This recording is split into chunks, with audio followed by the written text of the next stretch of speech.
earthquake has shaken a mountainous region in western China near Nepal, killing dozens of people. Chinese media reporting at least 130 others injured. The US Geological Survey says the earthquake registered magnitude 7.1, while China recorded it as 6.8. The epicenter is about 50 miles northeast of Mount Everest, which straddles the border. The area, which is seismic active, is where the India and Eurasia plates clash and cause uplifts that can be strong enough to change the heights of Himalayan peaks. I'm Charles de Ledesma. Ukraine's foreign minister says an upcoming trip to Kiev by President-elect Trump's special envoy for Ukraine and Russia has been canceled but will be rescheduled. The top Ukrainian diplomat says the planned meetings between Keith Kellogg, a highly decorated retired three-star general, and Ukrainian officials are extremely important. Townhall.com. It is something that public health experts haven't seen before. The H5N1 bird flu that's been spreading among wild birds, poultry, cows, and other animals has now claimed the first human life in the U.S. It was in Louisiana, where health officials have said the person was over 65, had underlying medical problems, and had been in contact with sick and dead birds in a backyard flock. They also said a genetic analysis suggested the virus had mutated inside the patient, which could have led to more severe illness. I'm Ben Thomas.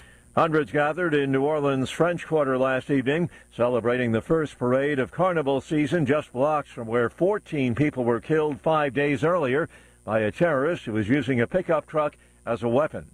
Organizers of the annual parade wanted last evening's event to convey the city's spirited grit as it grapples with the violent New Year's Day attack. More on these stories at townhall.com.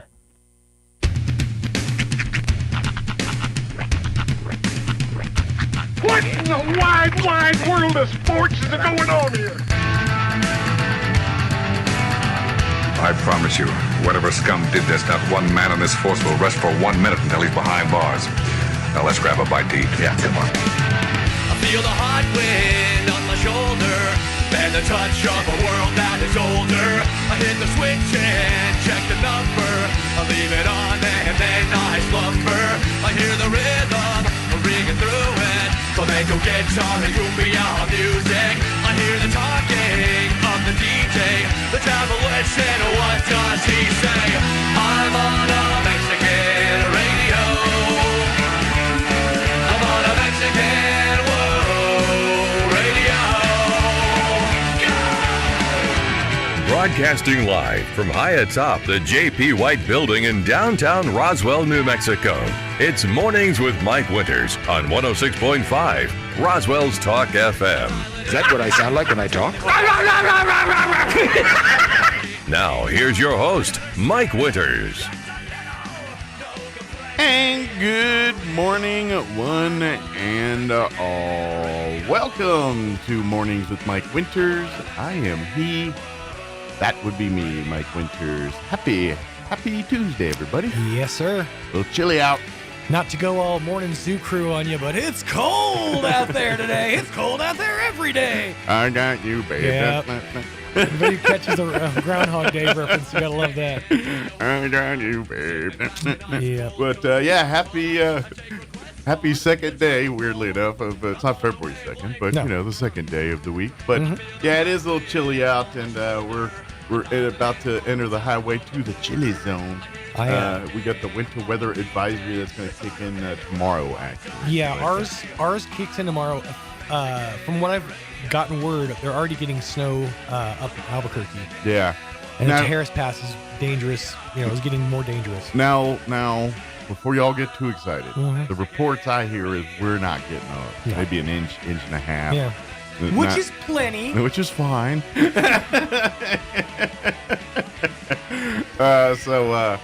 So hopefully we won't see too many issues from the snow. Incidents and accidents. But it will be cold. Indeed. That we can guarantee. The temps will be, especially at night, dropping in 20s. I think even teens 1 or 2 nights over the next couple nights here. We could see it dip down into the teens. So it is one of those rare times of the year, though, that you can go outside and you can recreate your favorite horror movie scene. You can do that thing where you go, and the breath comes out in like little pants. It's right here. Little poofs. I forget you guys don't get to experience that as much as other parts of the country. Mm-hmm. Usually you start seeing your breath around October in Maryland. Or you can lean up against, post up against a fence or whatever and be like, look at me. I'm smoking. The Marlboro Man. I'm the Marlboro Man. I'm Joe Camel over here. But because I'm looking and so beginning really tonight we got a chance at starting to see snow. Mm-hmm. They're talking tonight we're looking, but they're saying less than an inch, but there's like a 40% chance we'll have it. Yeah. So that's what they're saying. And then tomorrow we're looking at a 50% chance. Our high tomorrow is only 34. Today's high is 38, by the way. Yeah, nada. Again, they're talking like a 50% chance of snow, but they're saying less than an inch is what they're expecting tomorrow during the day. Proper. Yeah, and probably not a lot of stick around, Yeah, well, maybe. 34 is not going to do a lot of melting either. It's not going to melt soon, but it's just, I don't see a lot of it, permeating the ground area. Yeah, I almost wonder if, I don't know.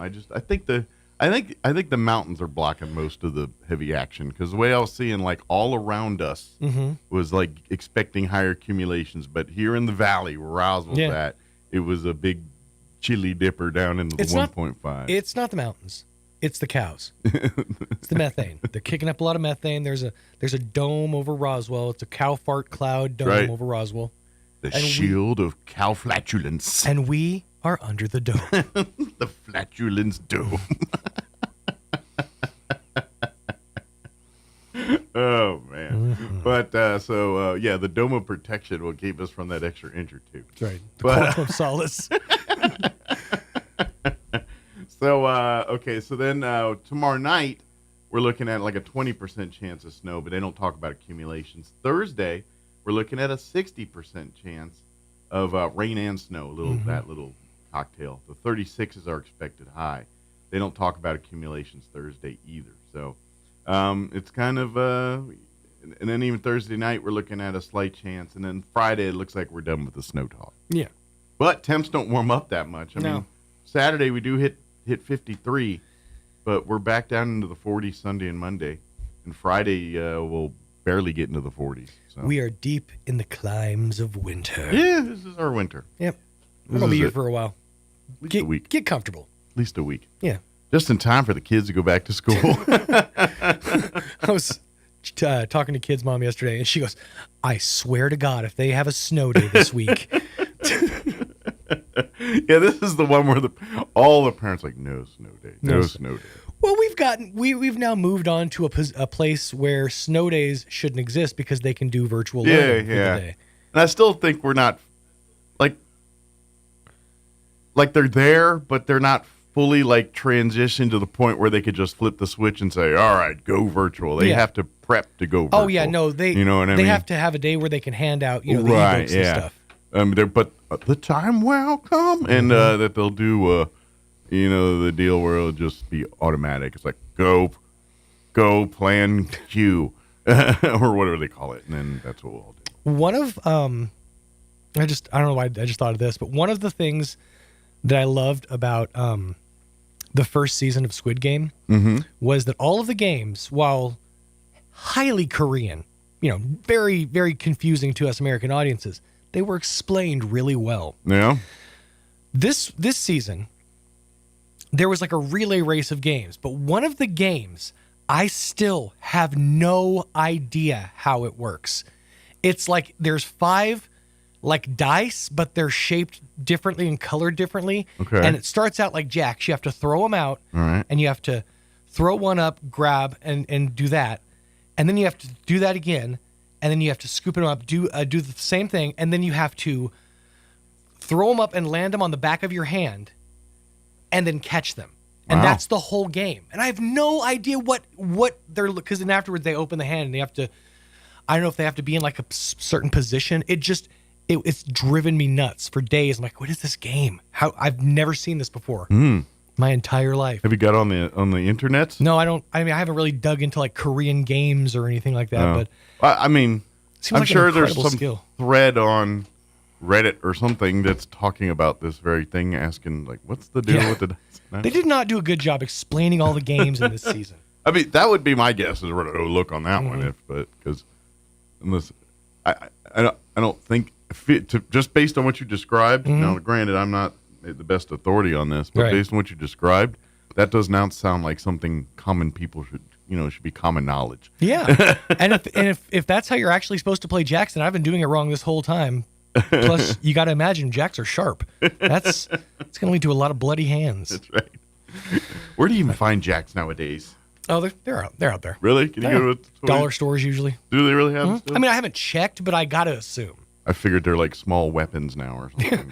They're banned. They're basically caltrops. Yeah, they're just mini lawn darts. Yeah, they're just they're the they're Lego's meaner older brother. That's right. You think it hurts to step on a thing of Legos at midnight when you're trying to go to the bathroom? Yeah. Step on a thing of jacks. Yeah, marbles aren't any picnic either, despite their roundness.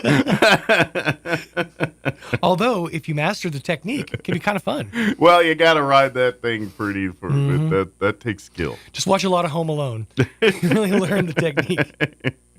Ask Joe Pesci. Did you watch any Home Alone over the Christmas window? I didn't watch the movies proper. Okay. I did watch a couple of like behind the scenes, like 10 facts to take, or 10 of the fun facts from these movies, and then like a whole thing about, because here's what people don't realize. Yeah. Yes, there was Home Alone 1 and 2 with Macaulay Culkin. They did a 3 with another kid, and most people think, well, that was it. There's like 7 of these movies now. Yeah, I kind of seen like on Netflix or one of those places, where they're like, including the one they just recently put out, which was like it's set in Britain, and all the family has the same name, so it's like Kevin and all that. But the kid's a little jerk. Like there's no likability in this kid. With Kevin McAllister, you're like, oh, okay, he's innocent. Right, there's a charismatic little. This kid's innocence. A little. I mean, he's just awful. You just want to hate him, and then you're like rooting for the bad guy because like the bad. Do you like the bad problem guy, child kid? Kinda. Yeah. He just seems like everywhere he goes, he's just like done with things. He's irritated. He's right. I don't even want to do this. I'm bold. It bugged me. I was like that. I didn't like any part of that. There's a funny thing I saw online here and it's just because of the Golden Globes here. Mm-hmm. For those who didn't know, Macaulay has a brother, Kieran. Yes.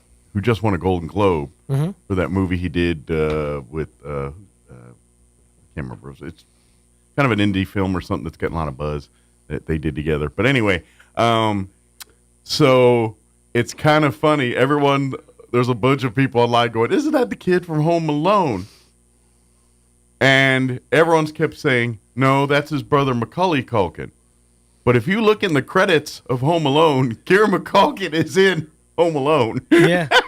And so he's like, no, he plays Foster somebody or whatever his character is. It was like, it was like a younger brother or like one of the kids in the background. It just makes me laugh. He won the supporting actor in a motion picture Golden Globe for the movie A Real Pain. Yeah, it's a buddy comedy or dramedy. And I can't remember the other actor. He's famous too. I just forget right now. My brain does. Just actually saw Macaulay Culkin appearance last night at Raw. He was just randomly in the crowd. Let's see. Cast, A Real Pain, Kieran Culkin, Jesse Eisenberg. Yeah, just that's it. Yeah. Mm-hmm. Well, he's forgettable. I understand. Well, I confuse him and Michael Cera a lot. Yeah. Well, and I knew he's famous, but he's not like. Yeah, I knew he wasn't like a heartthrobby type. Mm-hmm. And, sorry, Jesse Eisenberg's not that. He's Zuckerberg. Yeah. And some ladies I just made good, or fellas too. I mean, I'm sorry, you do you, but I don't think in the world of Hulky Dreamy, he's one of those guys. I get confused when women are like, "He's so dreamy." I'm like, that dude looks like a thumb. Yeah. Like, what? I don't understand what is the established standard. Like guys never will. The new thing is like rodent face, like the dude from The Bear, the lip or whatever. Guys like him and it's always been that way. But it's very sharp features, like sharp chins and cheeks, and it's very odd. I mean, every generation has it. Like in the late 70s, early 80s, the pop Mark dude from Greece. He was one of now you look at him, he's like a grease ball. What were you thinking? Dreamy? Hey, really? Everybody gets their time in the sun. When's going to be my time? My time.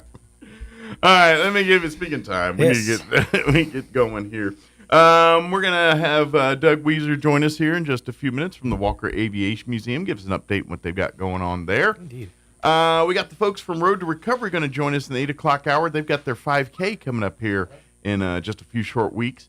And then in the 9 o'clock hour, got some time to replay an interview. We're going to replay an interview we had with District Attorney Diana Luce just before the Christmas holiday there. So we're going to play that for you.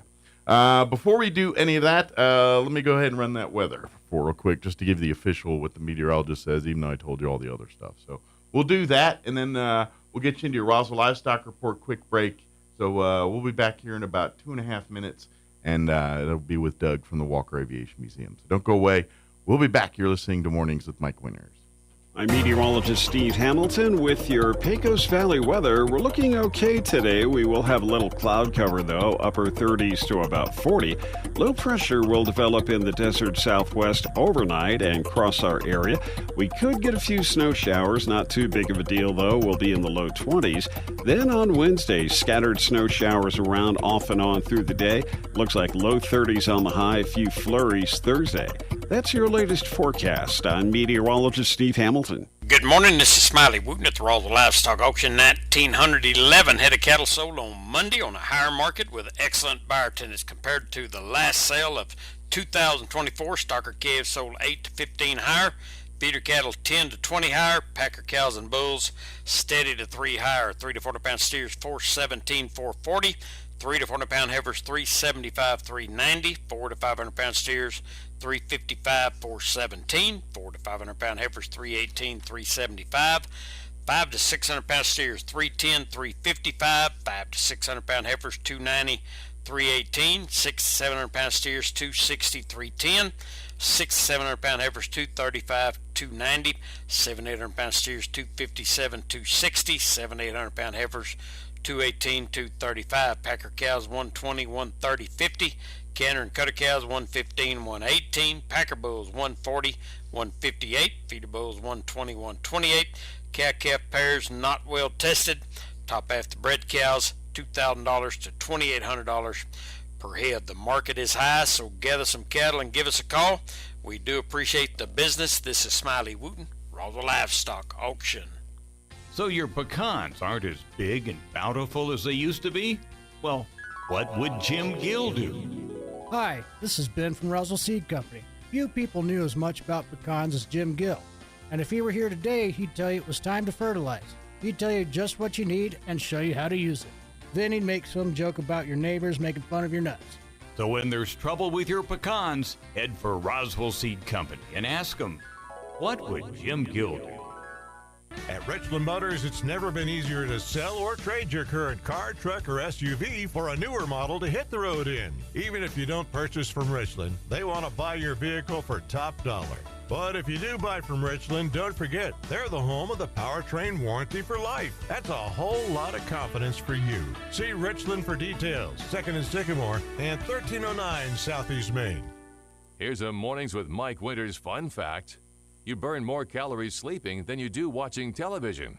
For the ultimate workout, fall asleep in front of the TV. Here's Mike Winters. And good morning. It is 22 minutes after 7 o'clock. And joining us in studio this morning from the Walker Aviation Museum, of course, president of the board, the board of directors there of the Walker Aviation Museum, Doug Weiser with us this morning. Good morning, Doug. Good morning. Happy New Year. Happy New Year. Merry Christmas. I did, Merry Christmas. I haven't seen you in a couple months. Robert kept giving you a hard time every time he'd come on, saying, "No, I think he's." We figured we'd let him sleep in this morning. God bless you, Robert. There you Wherever go. you are. That's right. That's right. Doug makes up for it by since he has a few connections with the restaurant, and he just brings a few steaks to or some sandwiches to a meeting, and all is right in the world. Gift cards help it out. That's right. Can grease the wheels real nice there. So. Of course, folks not familiar, the Walker Aviation Museum is located in the air terminal here at the Roswell Air Center, and it is a museum honoring the history of the military base that was initially called Roswell Army Airfield, later changed to Walker Air Force Base. Also pays homage to our role during the Cold War era with those first generation ICBMs, Roswell area. Correct. Called called those first generation series. homes. Those early generations, those ones that they said, wow, we got a few, okay, we proof of concept, but we got some things we got to figure out first before we perfect these. And when people are driving in, they'll probably see those silos. They're 25 miles away from Roswell, and they're surrounded Roswell. Yeah. And they were placed in the 50s, and there was a start of basically the escalation of the Cold War. They were the precursors to what's going on now with all the ICBMs and different things like that. Yeah, these first generation, protecting and everything like that. Up in Los Alamos, they're proving the boom happens. Well, now down here, they're proving that this is the vessel to get the boom to where it needs to get to. So it's this escalation is starting again. Unfortunately, but the Atlas was the first, and they had problems with. And it's interesting because it has problems with the fuel, and they had some mishaps. In fact, there's going to be a couple monuments placed in February. Okay. And we're going to have a ceremony for those people that died, not only with the construction of the silos, but some mishaps later. Those refuel tragedies that happened. Yeah. People lost their lives. So how they found out that there was a problem was in silos in Roswell and places just like it. That's how they learned. Unfortunately. Yeah.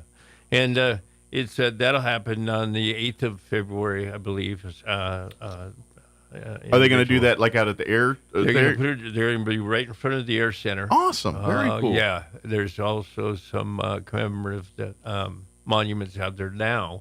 There'll be more commemorating those people that worked within construction of and within the silos. Yeah. Well, you don't realize how much dangerous work all facets of it at, because you think about it. These aren't just little holes they're digging. This ain't like without they're drilling they're building basically an underground base. Yeah, people live there. Yeah, people live down there, and so and that's a lot of engineering, which means it's no different than when you hear of stories of them building like the Golden Gate Bridge and how many or the Empire State Building, how many construction workers perished, during that same. No different here with these silos. Oh, great analogy. Yeah. They perished building those and basically banning those. And but it's we're just honoring that because that is part of the legacy of Roswell. Absolutely. And we have one of the greatest facilities out there still. That runway is still it's great enough to bring the air races. Absolutely. From Reno to Roswell. And I don't know all the details, but that runway out there, like pilots have to get qualified, rated on to land on and take off from certain runways. And that runway is one of the few that qualifies them for one. And I don't know the exactness, but it still does. Yeah. The length and depth of that runway is I believe, second or third in the world. Yeah, it's a big one. Guam being the number one. But airlines do touch and goes out there. We have the military. Navy comes and visits, spends a lot of time out there. We get a lot of people from the military that still visit our museum. And that's the fun part. Oh, yeah. And I might have to mention our museum right now, because of the flood. It's been closed. It's been closed this month. We're excited. This month is we're going to get some carpet, much same kind of carpet that you have in the high traffic stuff here. We're good at wearing things out. So we put the test stamp on this. Pretty good stuff. So we're going to get some of this, and we're supposed to be done about the same time next time I see you. So we're going to be fingers crossed. Keep fingers crossed. We are generally open Monday through Friday. We catch the people before the flights. Yeah. Flights coming in. We're there from about 9:30, 12:30, and kind of around trying to work around the airline schedule there during the lunch hour when people are frequenting or waiting around the airport there. It's like, hey, why you got a few minutes? Yeah. Before you go through TSA, there, come spend a few minutes in our museum here. So. And they do while they're waiting. I mean, it's that's how you get the most foot traffic is people coming or going. We do. Basically. We do. We had a great museum day for all the Roswell museums. And it sounds like that was a big success, and look for the third annual of that coming here in 2025. And they get bigger and better every year. And, but what's and here's the thing too. Right now, like you said, they work that schedule here. Mm-hmm. However, people say, well, I'm sure you get, well, why can't you be open more and things like that? And the trick is we'd love to, but we need volunteers. And correct. You only have a few loyal docents that are able to donate time, but like I said, they have lives, they have families, they have other things they want to do.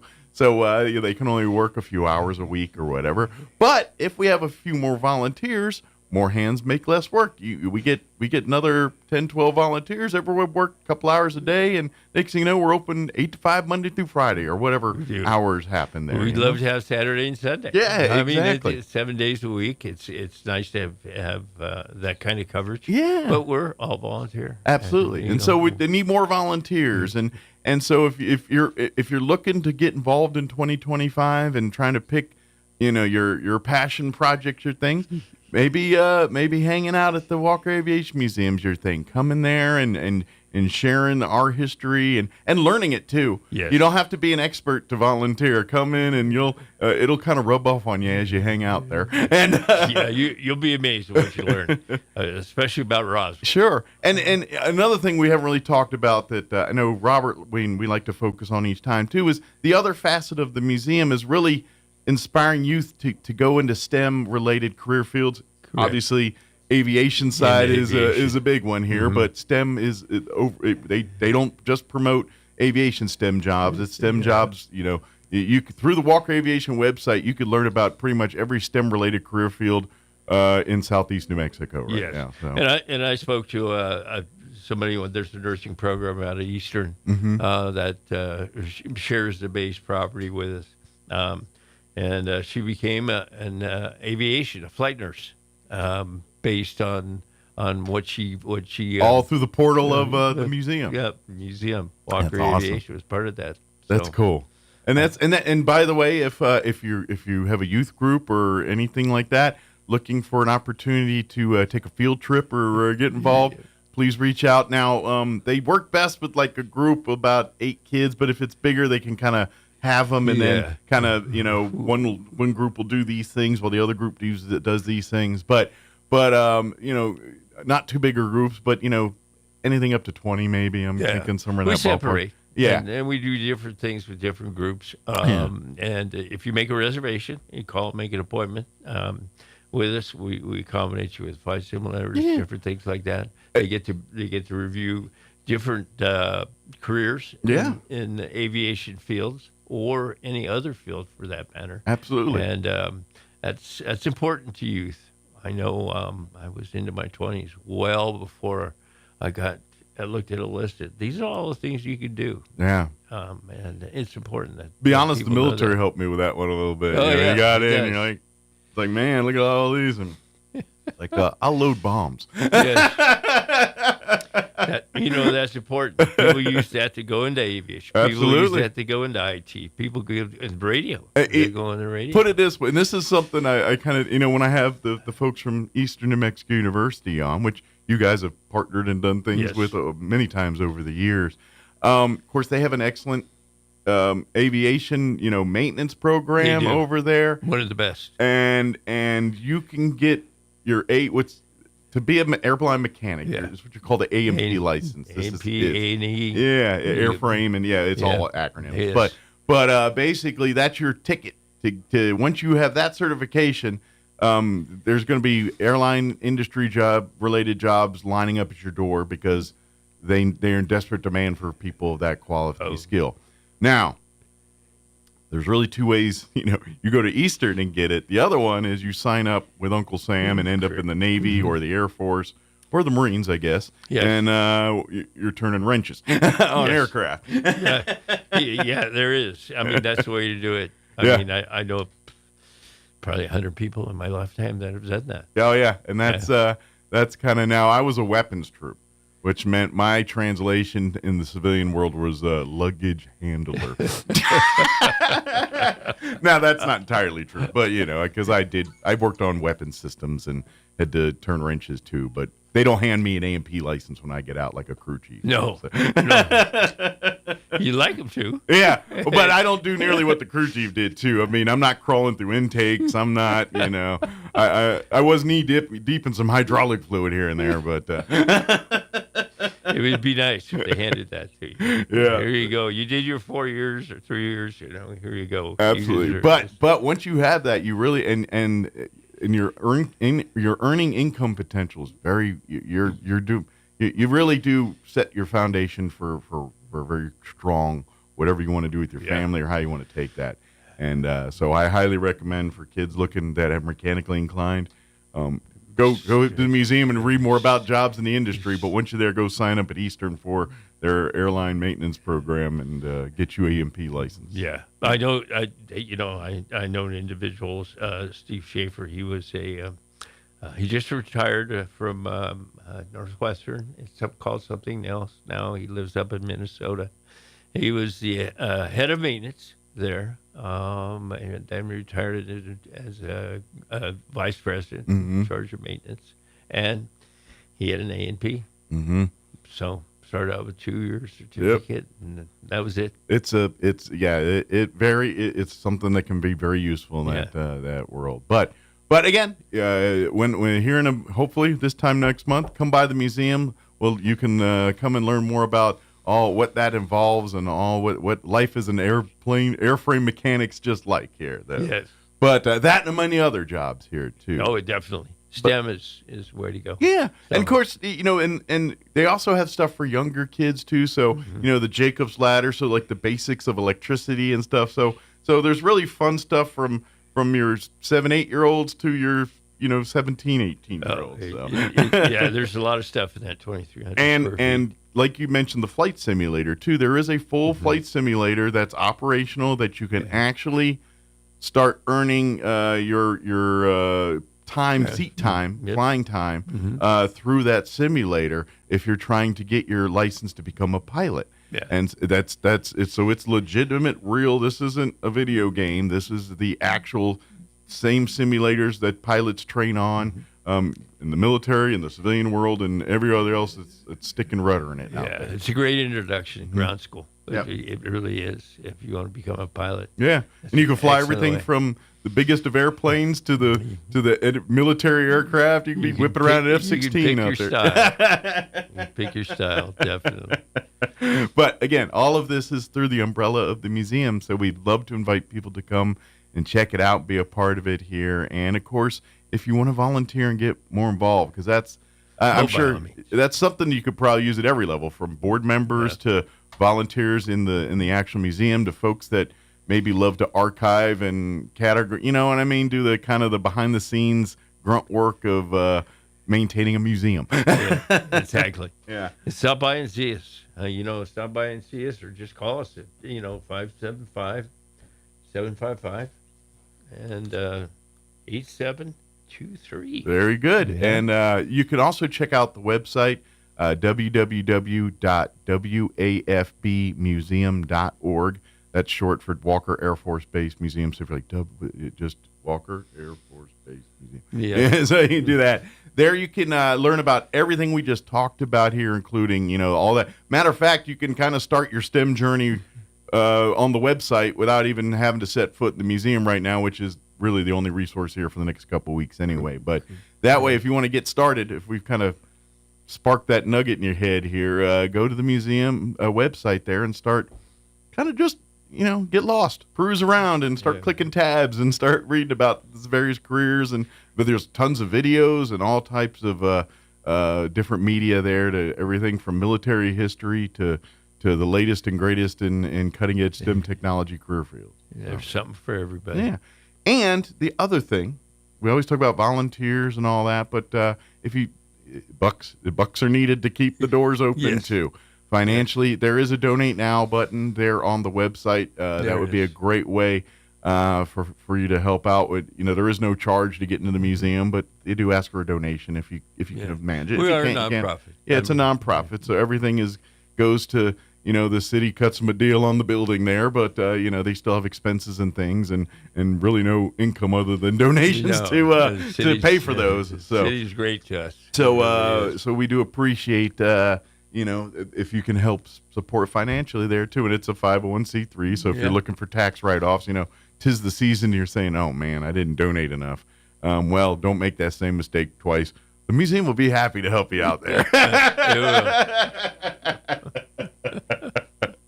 Oh man, there's something I kind of wanted you to kind of share, because I know you've probably experienced it here too. And this is one of the cool things about volunteering at the museum and being or if you want to be a docent or something. Something I've always heard from Robert and from other folks over the years that we've talked to is that experience when you do get visitors that come and they're from out of town, but it's usually if it's not the direct veteran or the direct fam, it's like a son or daughter. It's awesome. And they were here not as the service member, but as the child of. And so they grew up as a kid, on the base there. I mean, you get those kind of stories. Have you ever had to experience those? Is it kind of working? You don't only get that in the museum, but you get it in the business I'm in. I run into people all the time that have something to do with aviation, pilots or something like that. Right. I've met people that are flying out through going to Dubai. Okay. Or transferring a plane or something like that, or they have a father or a mother that they didn't grow up here, but before they were born, their parent was stationed here. So like a generation even down the line here. And we're all getting older. We forget that there's more of those now. There's grandchildren, great-grandchildren, and different things like that. But they'll sit there and say, hey, my uncle was stationed here. My grandfather was there. My great-grandfather was stationed here. It's great. And it's great to hear that, because especially people that were raised on the base. Sure. That is forever, albeit a brief time, they'll sit there and talk about with fond memories. Yeah. That somebody pointed out to me that Sidney Gutierrez School, well, that's the old officers club. I didn't know that. Yeah. And so it's interesting when you're in there, you notice there's still things that are from the base. And that's kind of the uniqueness of that part of the town here is for people that served in the military, you look and that's still from the days of the military. I mean, you can just tell, for folks that have served or were, lived on base or no base life, you look and you say, yep, that's how a military base looks. It don't matter if it's an Army base, Navy base, Marine base, Air Force base. They all have a certain, some may have anchors, some will have planes on sticks, but the buildings all look the same. There's an original hangar there. There's a lot of different things. And so that's kind of the uniqueness of some of that. Now, it's good and bad, because it also means that you realize some of those buildings are so old. And they are so old. That they were built by Uncle Sam in the military days, which was probably in the 40s. World War II was a big motivator for a lot of that construction. And that's something for folks that didn't grow up in the area here too. When we talk about the Atlas missiles, we talked about, but the role that this base served during World War II, odds are pretty good. If you served in a bomber crew in World War II, you probably spent some boots on the ground in Roswell, New Mexico, training for your job. Yeah, you came through here. Yeah, that's and I've told this story. I can't remember if you were talking about. I told it with Robert. One time, if you ever get a chance, if you go down to the Boneyard in Arizona, there in Tucson, the Pima. I don't remember the term of it all, but it's the Boneyard. The Boneyard. They have great museums and things in there too, but there's one hangar wing that's dedicated to the B-17, and they've got a polished up B-17 in there, and really cool. But the walls of the hangar, and it's a 2-story hangar, are almost lined from floor to ceiling, and this is huge, with nothing but, not 8x10, but 5x7s of bomber crews, B-17 bomber crews. And they've literally lined, I mean, there must be thousands of these pictures on the wall. Yes. You know the one I'm talking I about? know what you're talking And about. that one hits me every time. And that's one, because I think of that, I'm like, man, how many of these people were in Roswell, New Mexico during World War? And so that's how I always put that connection together when I walked in there and saw that. So. It was a phenomenal. Yeah, but it just, and so you don't realize that. Put it this way: if you watch, that it's a pretty cool show if you haven't, on Apple Plus, called Masters of the Air. Oh yeah, it is a wonderful by far as far as life inside a bomber during a run. I think that they've depicted the real, like the most accurate, I think, that could have possibly be given in that thing. Like there's a scene where the guy, because you forget the temperatures up there, and the guy's the tail gunner, and he's looking at something to write, so he takes his glove off, but then a German plane comes in, so he has to grab the gun, but he did it barehand, and frostbite froze his hand to the gun. Yeah. And I mean, there's a lot of things you don't know. Like the bomb sites. Yeah. You know, if a plane was hit, they had to destroy the bomb site. That was top secret technology. Yeah, Norton bomb site. That bomb site, the bombardier and all that those were, and the price for capturing a bombardier because of knowledge of that thing was highly, you don't realize that some of that, it's things like, you talk about the German Enigma machine, people, well, that bomb site was on that level of secrecy and things, because kind of like the British radar stuff that was going on at that time, very top secret, very top secret. Yeah. But anyway, we get sidetracked. Yeah. But it's all relative. It's all relative. I mean, just like Walker Air Force Base, it was there, during the crash landing of the aliens. That's right. 1947, they took it. That was a big thing. Although the generals and any of the military personnel that you read about in the UFO museum right up the street here, they were all the officers and the folks that ran Walker at that time. Well, it had been Roswell Army Airfield at that time, but yes. RAF. And then of course, if you want to learn the history of why it changed its name to Walker Air Force Base and the man that honors, that's a great, fun story in and of itself. He's a great hero. Yeah, he is.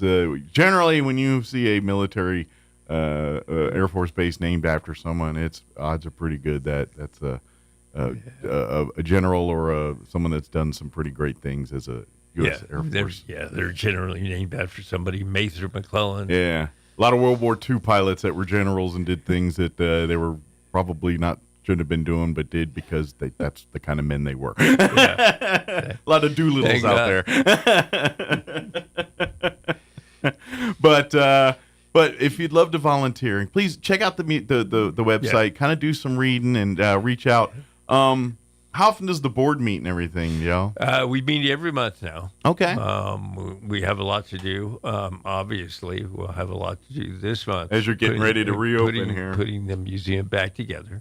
Who knows? Which means could use more volunteers. Maybe that's your foot in the door. Volunteers. We have some great ones. Got some dusting, some cleaning to do. That'll put computers back together, find simulators back together, different things like that. But it's amazing collectively what we get being a nonprofit with the volunteers. Right now, it's a few, the proud, the brave. We're just like the Marines. Sure. There's not many of us, but they're strong. We put it back together, and people get interested. We do have people that attend our board meetings that contribute when they need to contribute. Sure. A lot of the folks on the board, they can't necessarily sit in volunteer, but they can support financially through their various jobs and stuff, supporting in various ways. I know some of the people on the board to a lot of different places, educationally. So the youth of Roswell knows where we've been, where we're headed, and that it's still viable. It's become more viable each month, each week. for the youth of Roswell and the people of Roswell. Yeah. What it means, what legacy and absolutely. Yeah. Yeah. People. It's that thing I say every time.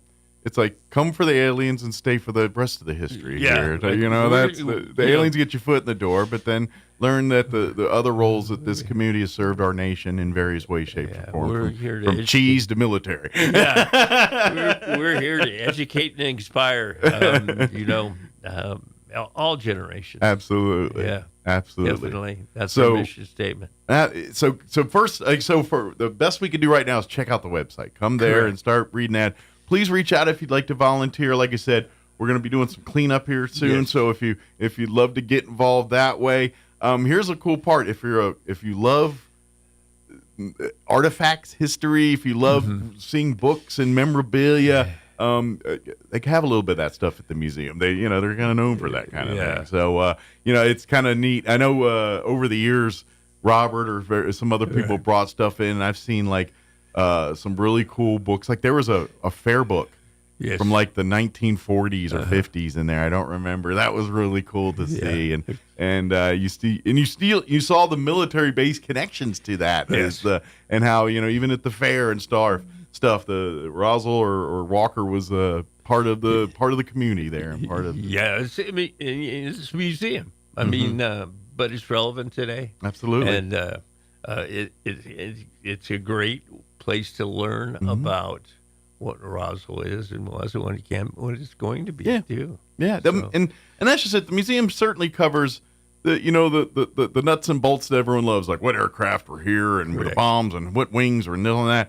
But it also covers the human, the life. The baseball team. Here's memorabilia from that, or here's some dances at the NCO club, or here's life in the barracks, and here's this is what it was like in these different time periods. Yeah, from the balls to the bowling leagues. Yeah, I mean, even furniture. Like I think you got some like those old there. military desks that they ain't much for beauty, but for durability, you could survive a bomb in those. You can. They're pretty to look at, but they're sturdier than all get out. Good luck moving them. We're going to put that stuff back in? That's right. But we need help and some strong backs here. By the way, that was my reminder. We need some strong backs to help out. Yeah. But again, check out the website, www.wafbmuseum.org, and you'll find everything there. Also, there is a Facebook page as well, just Walker Aviation Museum, something like that on Facebook. Do that in the search. It should pop right up there, too. So. Yeah. And then remind everybody the date that they're going to do the dedication of the... I believe February 8th. Okay, so hopefully... 10th. Yeah. I think you'll be back before. We before. hope to be open. Yeah, and if not, we can set up a thing. If it doesn't work our normal thing, and we need to come in early to remind folks, let me know. We'll be happy to do that. There. But check out the website, and folks, hopefully 1 month from now, we're talking in the museum's back, letting folks come in and visit and see all the cool things that they have. Yeah. So good deal. I hope it too. All right, Doug. I'm sure you got about 10 fires to put out, so I'll let you go do that. Okay. The man's got to be on the move. He's got a lot of restaurants thanks. to keep going here. I appreciate that. But thank you, Doug. And Thank you, Mike. Happy New Year, and we'll see you next time. Happy New Year. Awesome. 7:51. Let's pause for news. Kim Commando update, Chavis County Sports, and just a couple commercials. It's the beginning of the year. They'll get fatter as the month comes on here. Quick break. We'll be back. Don't go away. Now, your Pecos Valley news update. I'm Jared Cirillo. Roswell police are asking for some help. They're trying to find a person of interest in a murder case from New Year's Day. Police are trying to locate 35-year-old Christopher Cervantes of Roswell for questioning as part of the investigation. You can see Cervantes' picture on the Roswell Police Facebook page. Police are also trying to find a green or silver Chevy Silverado pickup truck. 24-year-old Marco Antonio Munoz was found dead of gunshot wounds near East Chisholm Street and Cahoon Avenue. A swearing-in ceremony is planned for today for newly elected and re-elected Eddy County Commissioners. The ceremony will be held in the Commission Chambers at the Eddy County Admin Building in Carlsbad. District 5 Commissioner Sarah Cordova of Carlsbad will return to her seat, while Haley Klein of Artesia will take over the District 2 seat after Artesia Mayor John Henry stepped down to run for state representative in New Mexico's 54th House District. He ran unopposed. Philip Troost also is being sworn in as District 3 Commissioner. He succeeds Fred Beard, who opted not to seek another term. Commission Chairman Bo Bowen's term as District 4 Commissioner runs through 2026. You're up to date. I'm Jared Cirillo.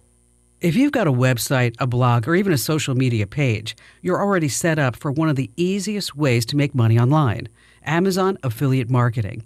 I'm Kim Commando for NordPass. Get 58% off right now on this easy-to-use password manager at nordpass.com/Kim.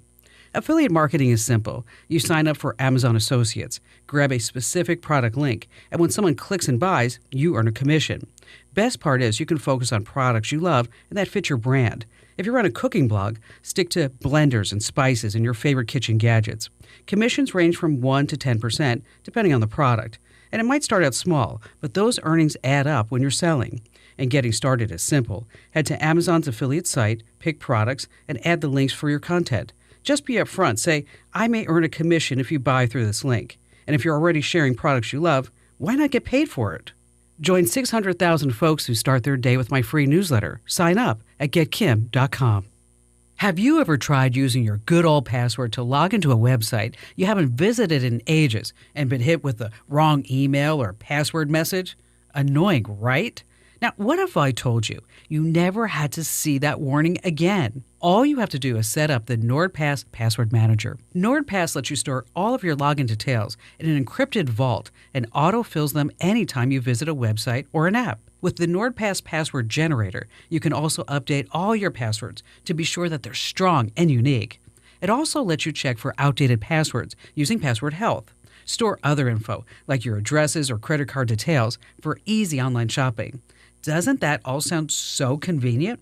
Well, I have a special NordPass deal just for you. If you go to nordpass.com/Kim, you can get 58% off your deal. That's only $1.23 per month. Once again, nordpass.com/Kim, nordpass.com/Kim. I'm meteorologist Steve Hamilton with your Pecos Valley weather. We're looking okay today. We will have a little cloud cover, though, upper 30s to about 40. Low pressure will develop in the desert southwest overnight and cross our area. We could get a few snow showers, not too big of a deal, though. We'll be in the low 20s. Then on Wednesday, scattered snow showers around off and on through the day. Looks like low 30s on the high, a few flurries Thursday. That's your latest forecast. I'm meteorologist Steve Hamilton.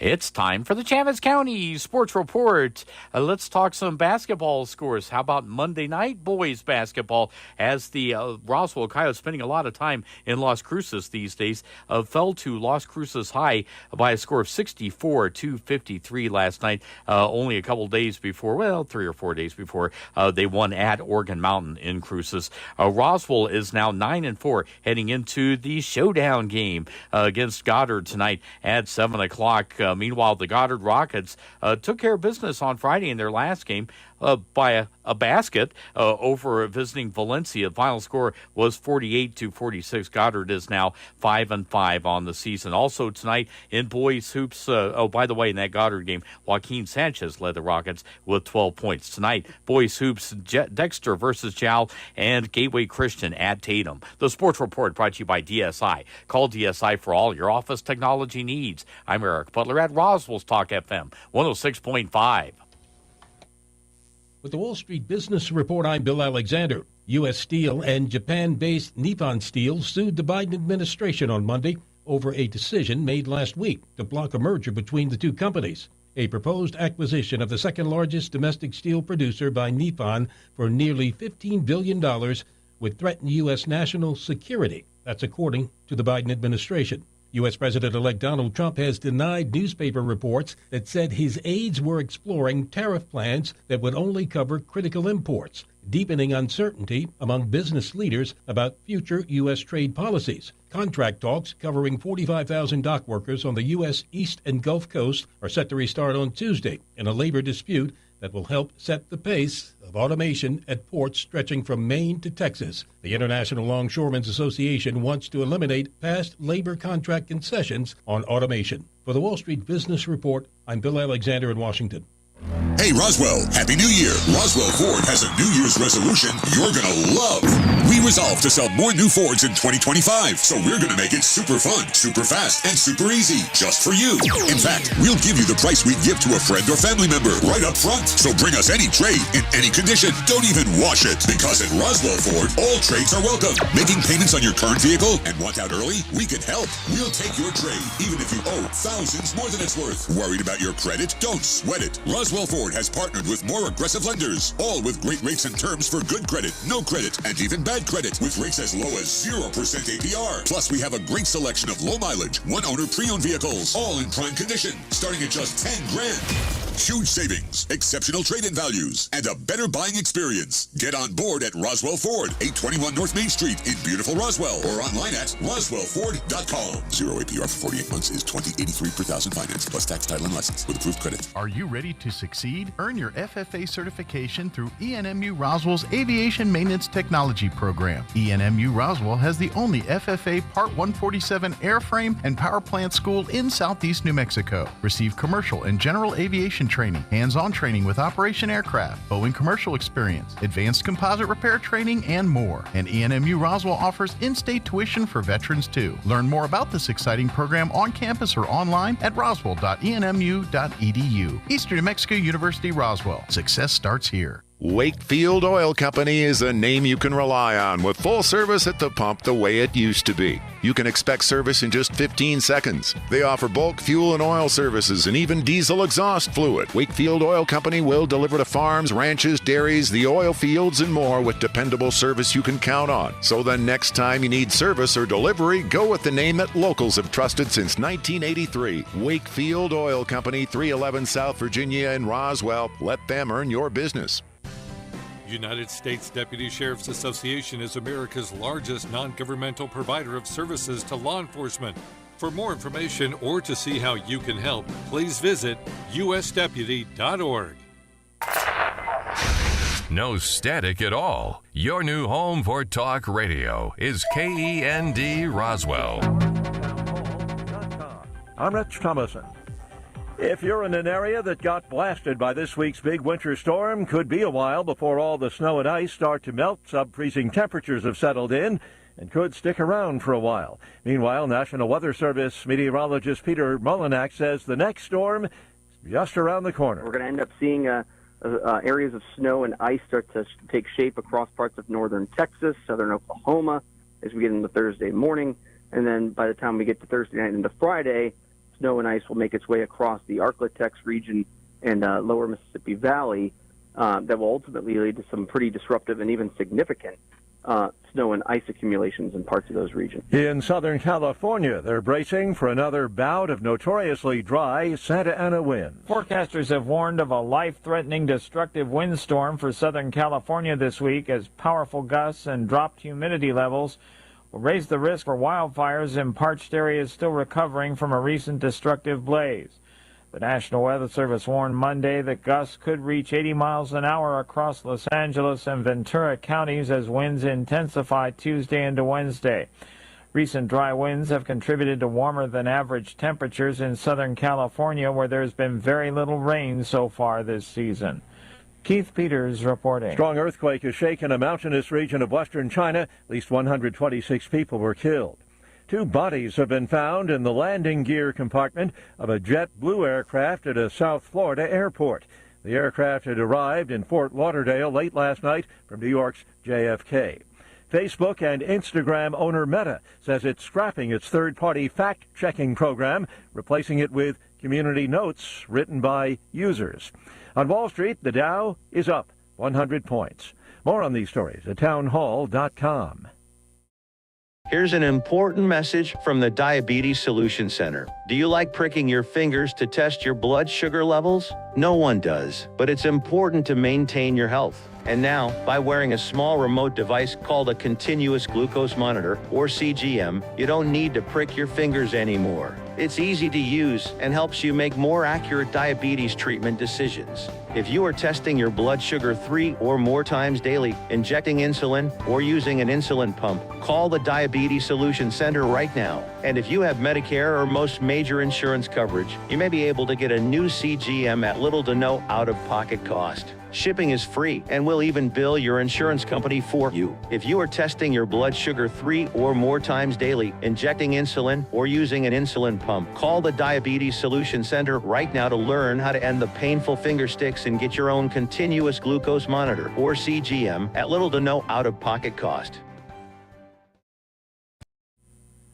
A number of West African leaders lashing out at French President Macron, angered by some remarks the French leader recently made. Speaking at an annual conference of French ambassadors on Monday, President Emmanuel Macron said France was reorganizing its strategic interests in West Africa. He rejected the idea that the French military were being forced to withdraw and said that without the French army's support, some Sahel countries might no longer exist. Chad's foreign minister said Mr. Macron's comments revealed his contempt for Africa. Senegal's prime minister described Mr. Macron's comments as erroneous.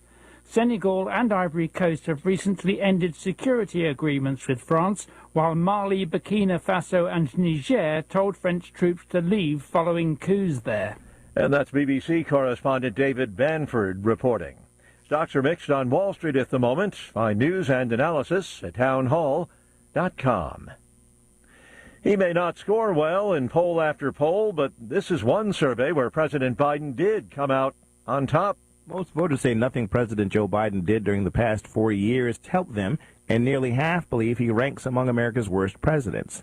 The latest Rasmussen Reports national telephone and online survey finds that 48% of likely U.S. voters think Biden will be remembered as one of the worst presidents in American history. 21% say Biden will be remembered as one of the best presidents, while 27% consider his presidency about average. Bernie Bennett reporting. Former President Carter's body to be transferred from the Carter Center in Atlanta to the U.S. Capitol Rotunda later today.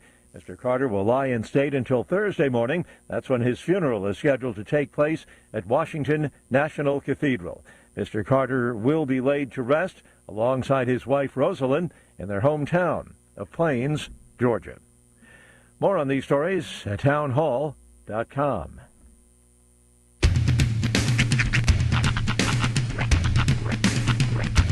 What in the wide, wide world of sports is going on here?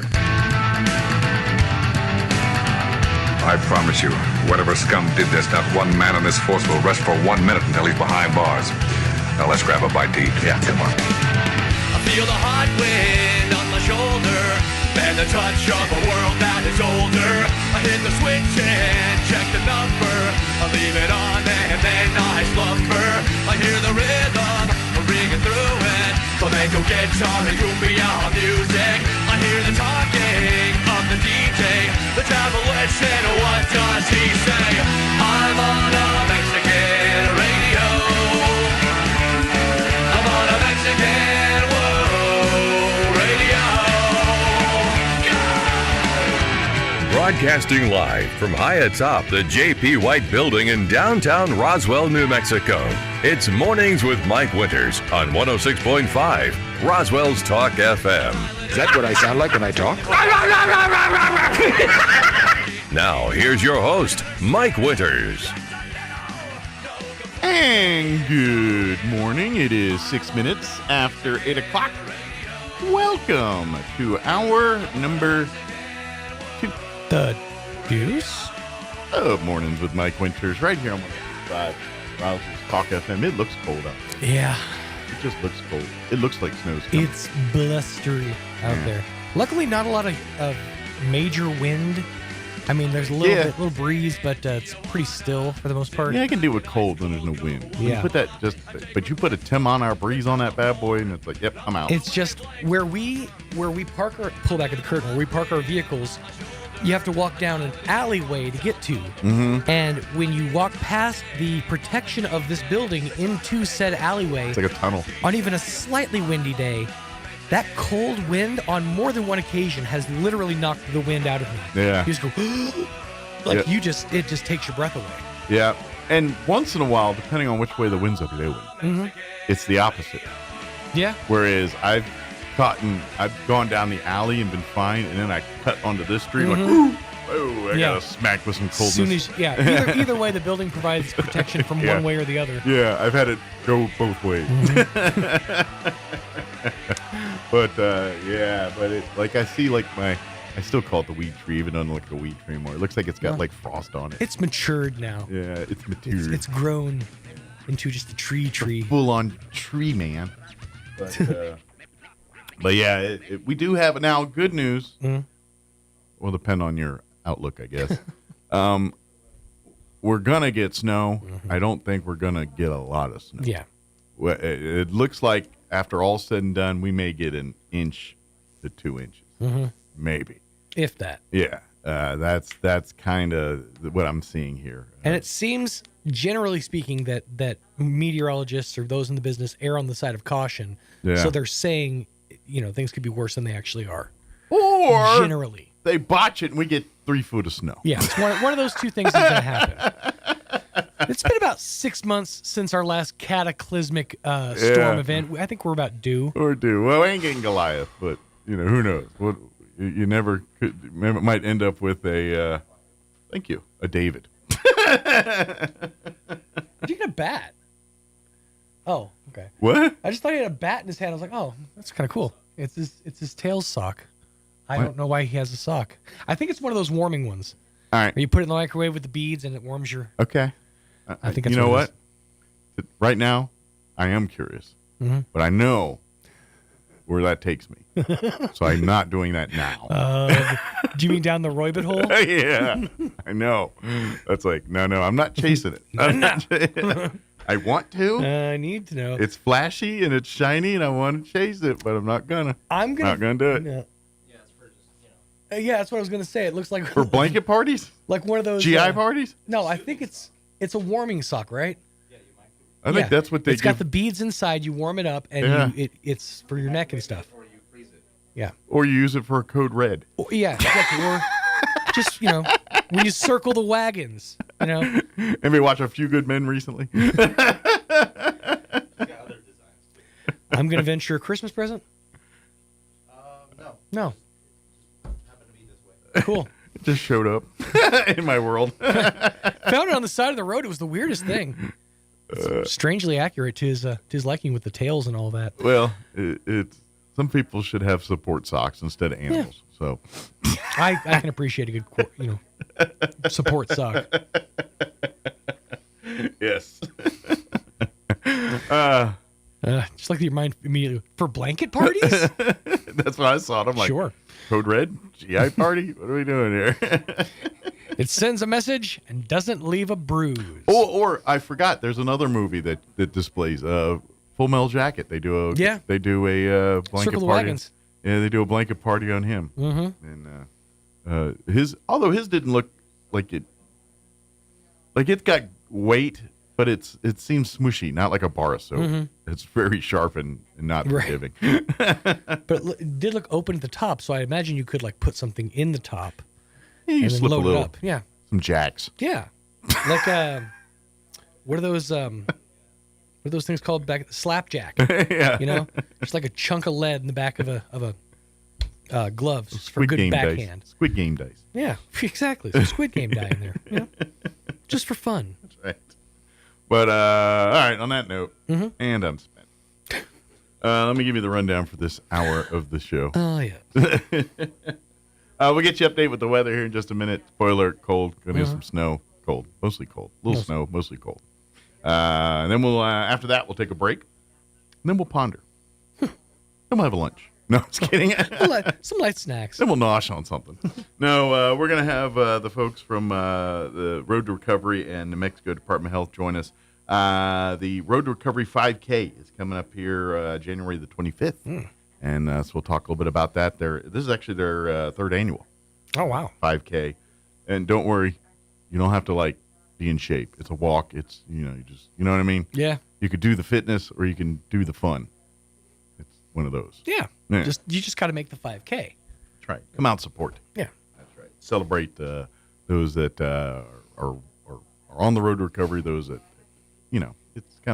it's one of those, happy, sad where you celebrate the victories and mourn the losses, but we raise awareness and raise money for recovery. So it'll be a good event.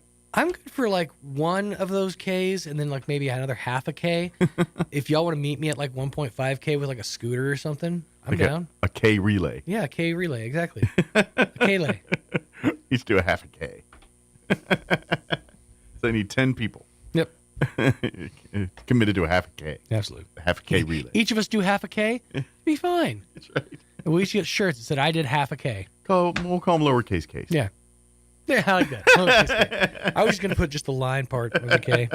This lowercase K. It just looks like an L. It's actually a half a K. There you go.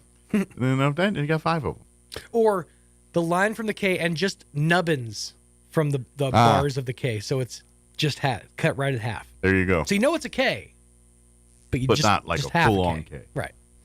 I haven't thought this design through. Let me get back to you. We'll work on this. Yeah.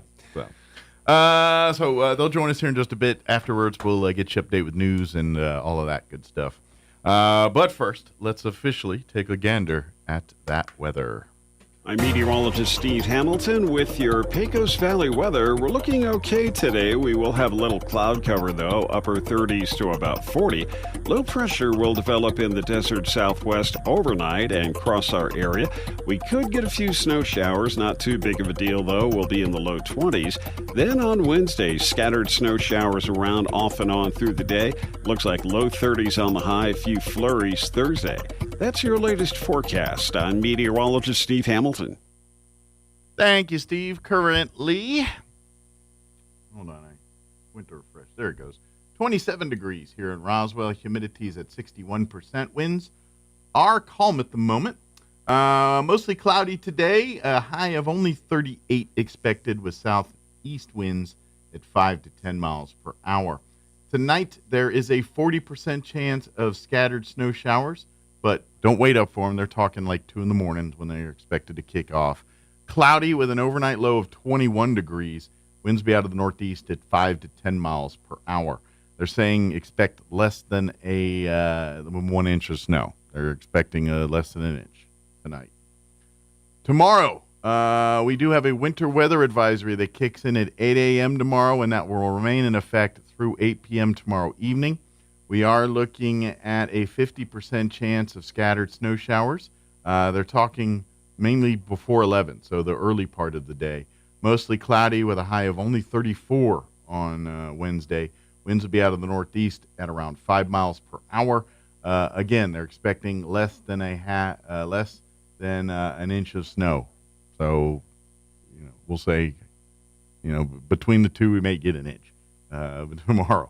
Wednesday night, tomorrow night, we're looking at a 20% chance of snow showers after 11 p.m., mostly cloudy, overnight low of 22. South winds at around 5 miles per hour. They don't really mention anything about accumulations. Thursday, they're talking a 60% chance of snow before 5 p.m., then a chance at rain or snow. Cloudy with a high of only 36, winds out of the north 5 to 15 miles per hour. 20% chance of rain or snow Thursday night, mainly before 8, then changing back over to snow showers, mostly cloudy with an overnight low of 21. Friday, we're done with moisture, sounds like. Just partly cloudy skies, gradually becoming sunny with a high of 41. Sunny and 53 for Saturday, sunny and 46 on Sunday. But tomorrow, looks like we got a good chance at seeing snow, and tonight, just don't expect a whole lot. All right, 8:16, we're going to take a 3-minute break, and then we're going to talk with Monica and Ruth from Road to Recovery in the Mexico Department of Health, talking about the 5K here on the 25th. Don't go away. You're listening to Mornings with Mike Winters.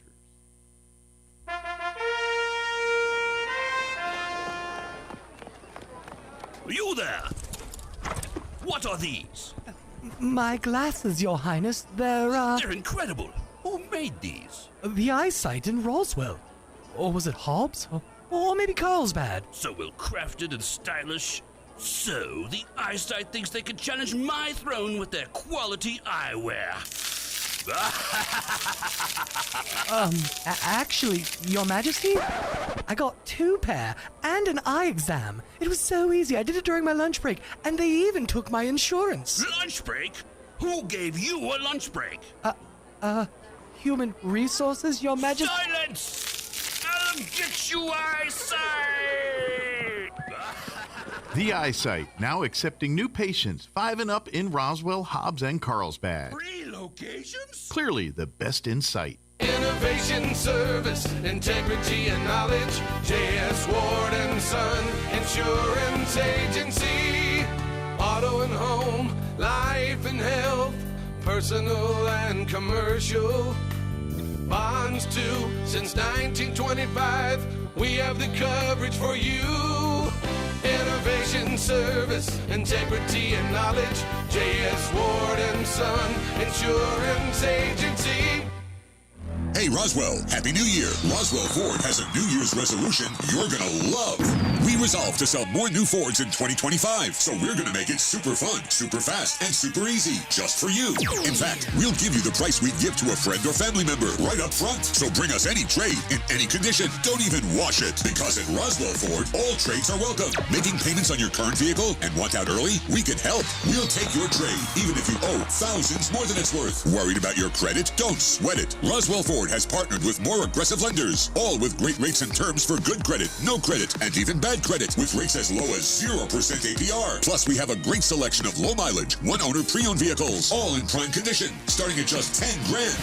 Huge savings, exceptional trade-in values, and a better buying experience. Get on board at Roswell Ford, 821 North Main Street in beautiful Roswell, or online at roswellford.com. 0 APR for 48 months is $20.83 per thousand finance, plus tax, title, and license with approved credit. Strong women need strong partners to help them lead their healthiest lives. At Artesia General Hospital, Dr. Scott Beard and nurse practitioner Lori Crockett deliver compassionate, holistic care to women at every age and stage. From routine checkups to diagnostic testing and specialty services like urogynecology, you can expect the most innovative, personalized care close to home. Learn more about women's services at Artesia General Hospital online at artesiageneral.com/women or by calling 575-736-8394. Many women's services are also offered in Carlsbad. Here's a Mornings with Mike Winters fun fact. A group of 12 or more cows is called a flink. If you have only 11 cows, that's called a lot of cow pies. Here's Mike Winters.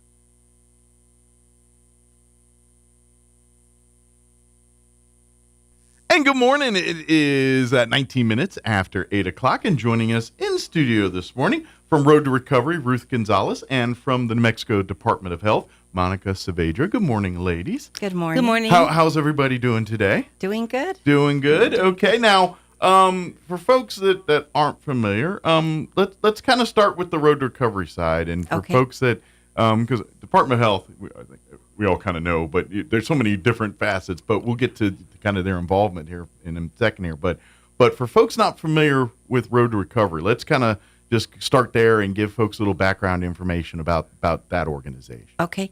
So we started Road to Recovery about 3 years ago. Okay. And it was after my brother, it was a fentanyl overdose. Yes, that's right. Okay. And so we wanted to implement this in the community because there's no help out there really for addiction and mental health. And so we decided to put this race together, sisters and nieces. Sure. And very grassroots. Yes. Now it's getting a little bigger. Yes. That's the idea. It is growing.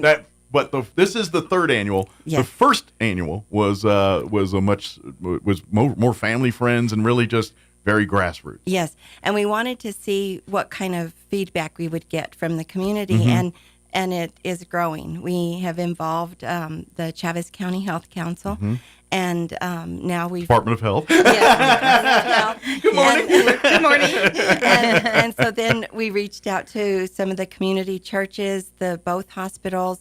And so we're trying to make it grow into a yearly. Each year a little bigger, and, Yes. and we're hoping the fourth annual will be just a little bit bigger than this Yes. one and everything. But it really is yes, we're raising awareness, we're raising money. That's the big goal here. We're Yes. trying to get more But at the same time, this also serves as the humanity side of it. It's a 5K, and we want you to have fun with it or take it as serious, run as hard as you can or make it as fun with a family thing, however you want to treat it. Right. But we also want to use this to honor the victories, yes. to celebrate those that won their battles or are winning their struggles. We also want to honor those that have not. Right. And mourn and remember those that have lost their struggle to their road to their Yes. addiction or whatever, issues, mental health issues they were having here. And so it's a little emotional. It's going to be a little roller coaster emotional wise, because we are going to be remembering good times and mourning losses. But at the same time, we're celebrating and trying to say, you know what, we're doing this so our kids or grandkids don't have the same issues we are having today to deal with. Like that when our kids or grandkids struggle with mental health or dependency issues, they're going to have resources to turn to, and they're going to hopefully maybe it'd be kind of nice if we got it to something where it's treating addiction and stuff as simple as treating, I don't know, chicken pox or something, you know what I mean? Right, something right. that basic, you know what I mean? And that's, and obviously that's why we get the Department of Health involved. We get more resources involved and that's the thing with the Department of Health. I don't think people realize, you might think of one, but there are so many different facets of the Department of Health, the financial side and financial assistance for food and things like that. Yes. But if you just have questions about, I need a doctor, or, what's the best resources for things, that's the Department of Health does all of that side too. And so there is much an information as a source for actual programs and things. Right. So that's kind of something that I don't think people realize all the time. Exactly. Mm-hmm. And so this year, we are adding, some of our sisters will be dressed up as superheroes. We've also added that, people can come dressed as their superhero as well. Okay, so kind of a superhero theme for the third annual. Yes. Okay. And then some of the bibs, if this year we ordered them, they're going to be blank. Okay. And on the top, it'll be, I am walking or running for, okay. And then you write your you loved can personalize ones. it to celebrate your person or and if you don't have one particular, I don't know, just tell you I'm here to support everyone. Exactly. Yes. And then a lot of times when people enter races, they, in their little packet that they get a T-shirt and their swag. But some swag. We are doing something to honor the socks we were just talking about. Yes. And these are offered to all the participants. Cool. And it's rice and proso millet seed, and it will help with aches and pains after your race. And keeps the kids in line. Yeah. Well, and really and truly, that's what we were talking about. Love it. It's a good sensory thing. I'm just kidding, of course. No, they do hit each other. They look kind of fun. Yes. A mom came back at me and told me those were the best things that kept my children busy all afternoon. They were just hitting each other with no bruises. So if it doesn't help stress this way, it'll help keep the kids quiet, which... Victory stress. Yes. Win-win. Right?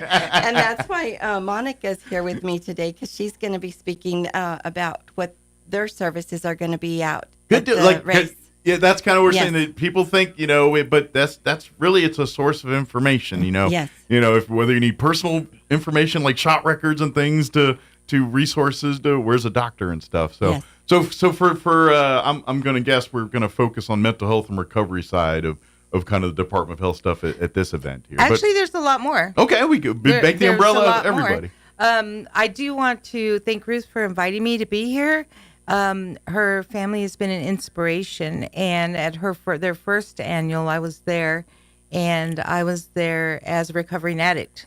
Wow! So I was you've got I was able to see from share every my perspective. story, Yeah, absolutely. And it was amazing because I had never shared my story with that big of a group. Yeah. And it was kind of liberating, sure. Just like. Well, imagine because, I'm just assuming. So if I'm wrong, but there's always that nervousness there because let's face it, there's still stigma. Yes, there's still people that don't understand that dependency issues it's no different than cancer or any other disease. It's and so to come out but then because yes, you like you said, but then when I'm going to say, you know what, there was a lot more. Maybe there'd be one or two. But there was a lot of people that probably embraced you. You know what I mean? And they did. It was amazing. They were like, I can't believe you have 15 years clean. Yeah. Now I have 18, but at the time I had 15. Sure. And a lot of people were coming up like, how did you do it? Stuff like that. So it was amazing, and I was so proud to be part of that. Yes.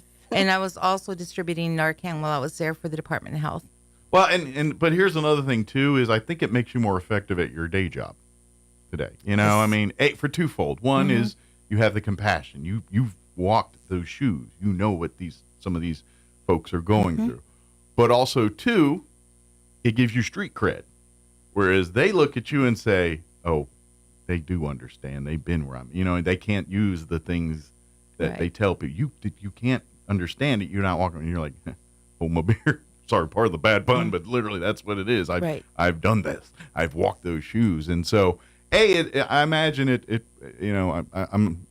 I believe in God. I don't know, but God puts you in the right place at the right time. That's the way I'm saying. That's exactly what I was just telling her. I was like, I'm exactly where I'm supposed to be. Thanks to God. Yeah. And her story is so amazing because I've been in healthcare for many years, and hardly ever hear a success story. Sure. And to hear her story, I'm like, where were you many years ago? Because I would go back to my brother and tell him, this is what I saw in the hospital. This is what and nothing to get to him. And so, yes, your success story is awesome. And that kind of reminds me, too, I'd love to see healthcare workers come out and support here, too.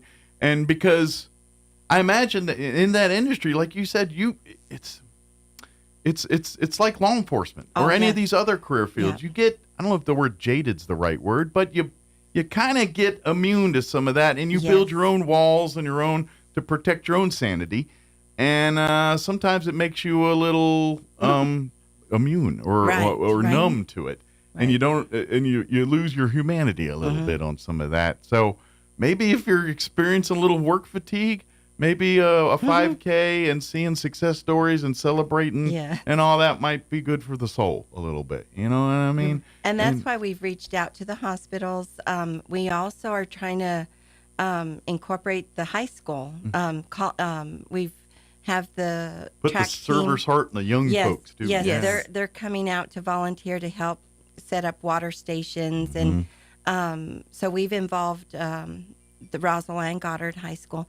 We have a student coming out from one of the high schools to sing the national anthem for us. So yes, we're trying to involve as many and as young as we can get. And so and of course we still got time. We want to invite the public. We actually still have a couple weeks here. It's not till January 25th, so it's not this weekend. So you got time to put groups together if you want to do more as a vendors. team or more vendors and I'm guessing too if there's some nonprofits or organizations that kind of maybe do some of the kind of work that maybe say, hey, can we set up a booth or be involved? I'm sure they'd love to come out and be a part of that too here. So. And we do have a Facebook page, and then my sister's information is on there, and they can reach out to her. I will tell you, very easy. If you type Roswell Road to Recovery in Facebook, it'll take you directly to the page. You'll see the flyer for the 5K and all the information. And the phone numbers to sign up and everything here.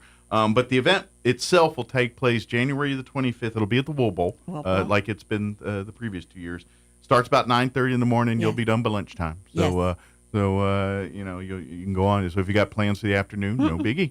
No biggie. And that's what Monica's going to talk about, what she's going to be doing. Right. There, so is it okay if I? Absolutely. Yeah. All right. So what we're going to be doing is I work with the disease prevention team. Okay. So right now we're number 2 in the nation for syphilis.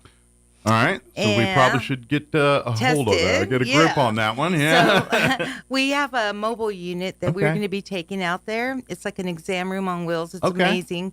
And we're going to be testing people for free for HIV and syphilis. Okay. And it's a finger stick. It's not a blood draw. All right. So it's in and out pretty easy. Relatively painless and and not invasive.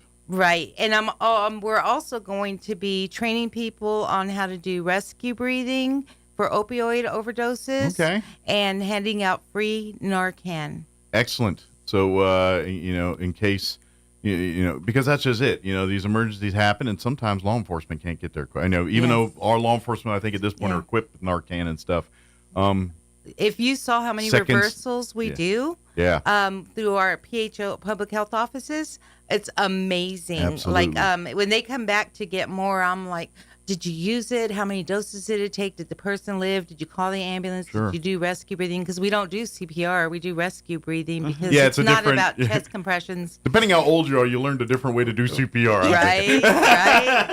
Well, it's because they stop breathing and it's not so much a heart thing. But if that's all you know, or if that's what you require to do, I got the old school, the hold them back and breathe, and I'm like, I ain't gonna lie. If I see you laying on the ground, I'm gonna try that because that's what I was taught. Yeah. And that's what you should do, right? And I applaud anybody that tries to save a life, right? Yeah.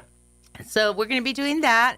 And we're also going to be talking about our rehab here in Roswell and our detox here in Roswell. And I'm not sure, but they were there last time I was there. Okay. And so they'll probably be there again. Good. And also, I'm not sure if they're going to be joining us, but we do have a methadone clinic here in Roswell. Okay. It's called MedMark. Okay. And they might be joining us. If not, I'm going to have all the information that anybody needs to talk about methadone. Okay. And we also have a Suboxone clinic here in Roswell called Renew Health. Okay. And what is that? I don't know what that is. Suboxone is also, it's kind of like methadone, but it's not a different version. Yes. Okay. And it's to help people get off of opioids. I can't keep up with all the latest drugs and everything. This one can be an injection or a sublingual type of kind of like a breath mint pill. I just know that a lot of times it's very chemical now, a lot of these drugs that they're getting. Well, they're all man-made. Yeah. And so, but they work, and they're able. I was talking about the drugs that they're overdosing. Oh, right. The fentanyl. Whether it's fentanyl or some variation thereof at this point. Yeah. Right. And we have other rehabs throughout the state that we can refer people to. I refer a lot of people to Carlsbad Lifehouse. They have a really good program there. And we have the Lighthouse in Clovis. So I'm pretty familiar with everybody in our region and other parts of the state. But what we do is we really try to link people to where they need to be. So, like you said, we are a resource, and people reach out to us for this stuff. And we also want to talk about, proper disposal of syringes, even if it's because you're diabetic. We have a drop box. We have proper disposal containers and so forth. So we don't want those in our water tables and things like that. It's bad when they end up in those places. So, or somebody steps on them. Or, it's kind of like the prescription drug take back days you hear this that the feds do every year through the police department. Same thing. You don't want. They're taking all the stuff, no questions asked. But even if it's your prescription meds, your cold meds, you don't want that flushed down the toilet. Right. And we also have doTERRA bags, which are kind of like a charcoal substance. Okay. And you could put your pills in it, and it neutralizes them. So that way you can dispose it in the trash. And the same thing works with charcoal kitty litter. So, FYI. Good tip. And I think I really, other than that education and the STI education. And connection to resources, and I'm thinking if there's someone that's ready to maybe make the step to recovery, you can, come visit the booth on the 25th. Yes. And we can start the ball rolling there, or not, just talk and introductory wherever you're at on that. They're willing to talk to you about it. And guiding them to areas that in the community that are opening up to help, or even people that are that continue to use, and we want to help them do it in the safest possible way. Absolutely. Yeah. It's one thing to deal with your addiction, but then now you've got some STD or some other transmitted disease that kills you because of the needle. I'd hate for you to get HIV or whatever, And our HIV numbers have gone up in our region. Has it? In the last couple of years. Yes. And it's granted, I know it's a much more manageable disease than it was. It's not the death sentence it used to be. No. But at the same time, you don't want to live the rest of your life with that either. You know what I mean? You don't want to. That's one other thing. And unfortunately, this is one of the things of substance abuse. It's even when you get clean, it just depends on how long you did it, how much. much damage actually did to your body that we recover from. So the sooner you can kind of get off this, the better you're going to be, especially when you're getting into fentanyl and these meth and these drugs. It's sometimes one time's all it takes to destroy everything. Because there is that illegal, they're making it illegally. It's just so dangerous of the stuff. And we're not trying to scare people. It's not like this is your brain on drugs kind of going. Right. No, this is legit. Yes. If you take too much of this stuff, sayonara, you're gone. We're not going to be able to talk to you anymore. Because people are they're pressing their own pills. So you could shave off one side of a pill, a little microdot of it, and it's nothing. It's like ibuprofen. And then shave off the other side, and it's pure fentanyl. And then it goes from innocent chocolate to nuclear warfare, and it's a millimeter's difference. And you can't tell by looking at them. You can't. They look exactly like oxys, and that's what they're trying to disguise them as. And that's why you gotta be careful. Even your best intents can still get killed. We also have fentanyl test strips at the Department of Health. Excellent. So you can, you know what? I'm just saying, if you're going down this path and you're like, let me check my kit first. Yeah. I mean, it's not a bad move. Saying. I had read an article about the fentanyl. Maybe not do it in front of the dealer, but when you get home before you use it, just that's what I'm saying. Mike, you're hilarious. I hoped we had that here in New Mexico because so many people said that it made them think after they saw that strip turn a different color. You didn't ding and then you died. I mean, you're absolutely right. I mean, it's they chose not to do that. Maybe it'll scare you straight, but at the very minimum, at least you're getting what you think you're getting. You're getting what you're expecting. Because you never know. You really don't know, and that's really big here in New Mexico. In 2023, I wrote down some information here. There were 954 deaths of opioid abuse. And that's the overdose. Reported.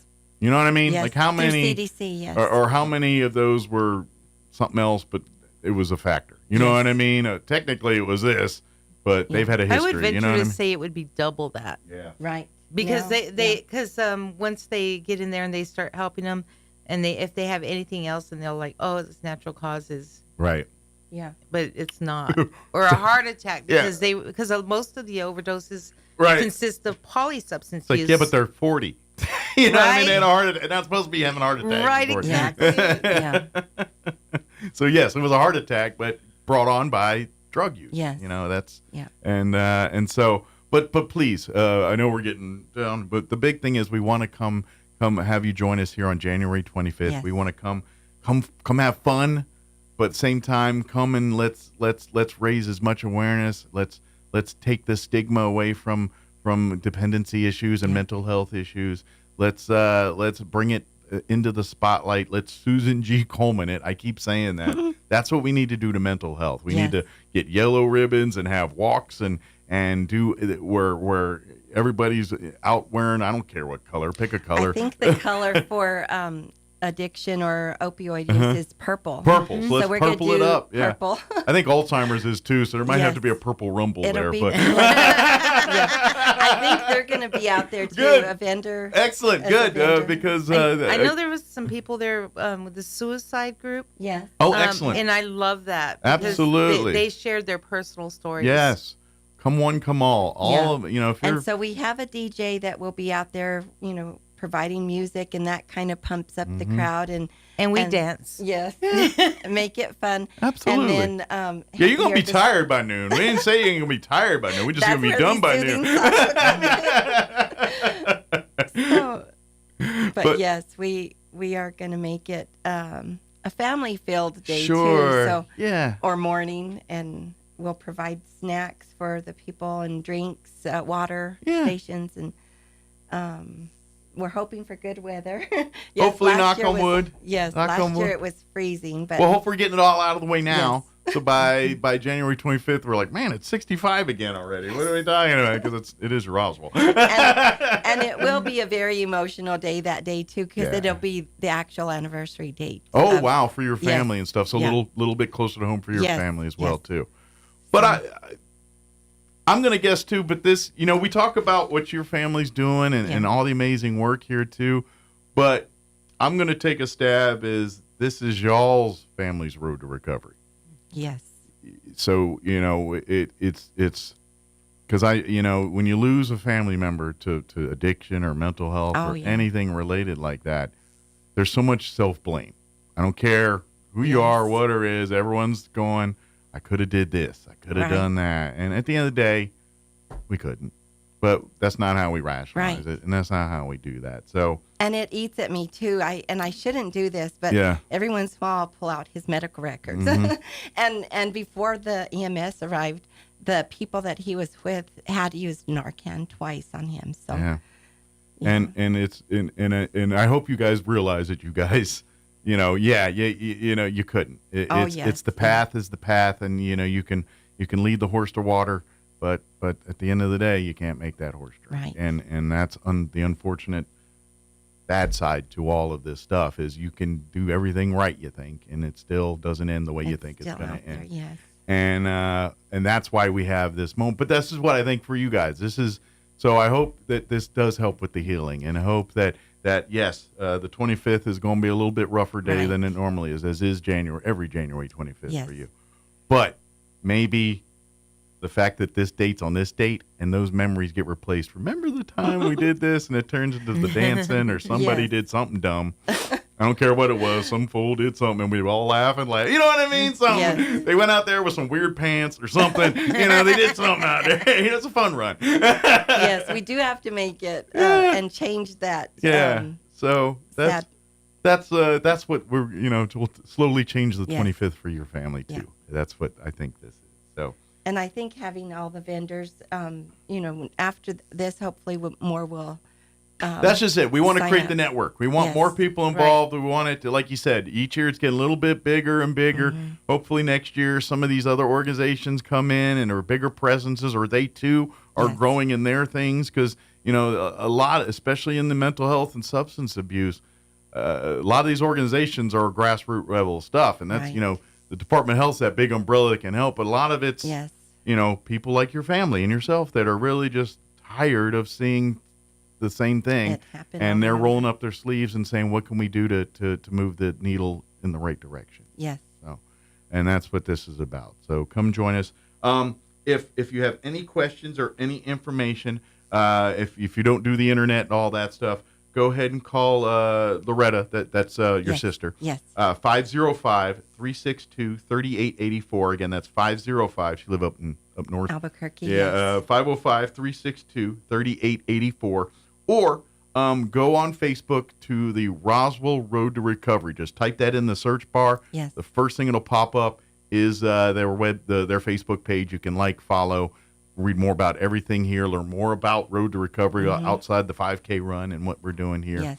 And then, of course, you can probably go to any New Mexico Department of Health office here and get information on the event here, too, as well. Yes. I was just wondering, can vendors still sign up if they wanted to? Oh, yeah. Yes. And even that day, we will accept them. If they show up, we come will. on, we'll get you here. But probably call Loretta if you're interested. Yes. Maybe not before. Don't show up on the 25th. Call this week or next. Then you get on that bubble here. To give us heads up. And I think that's why we do it at the Wool Bowl.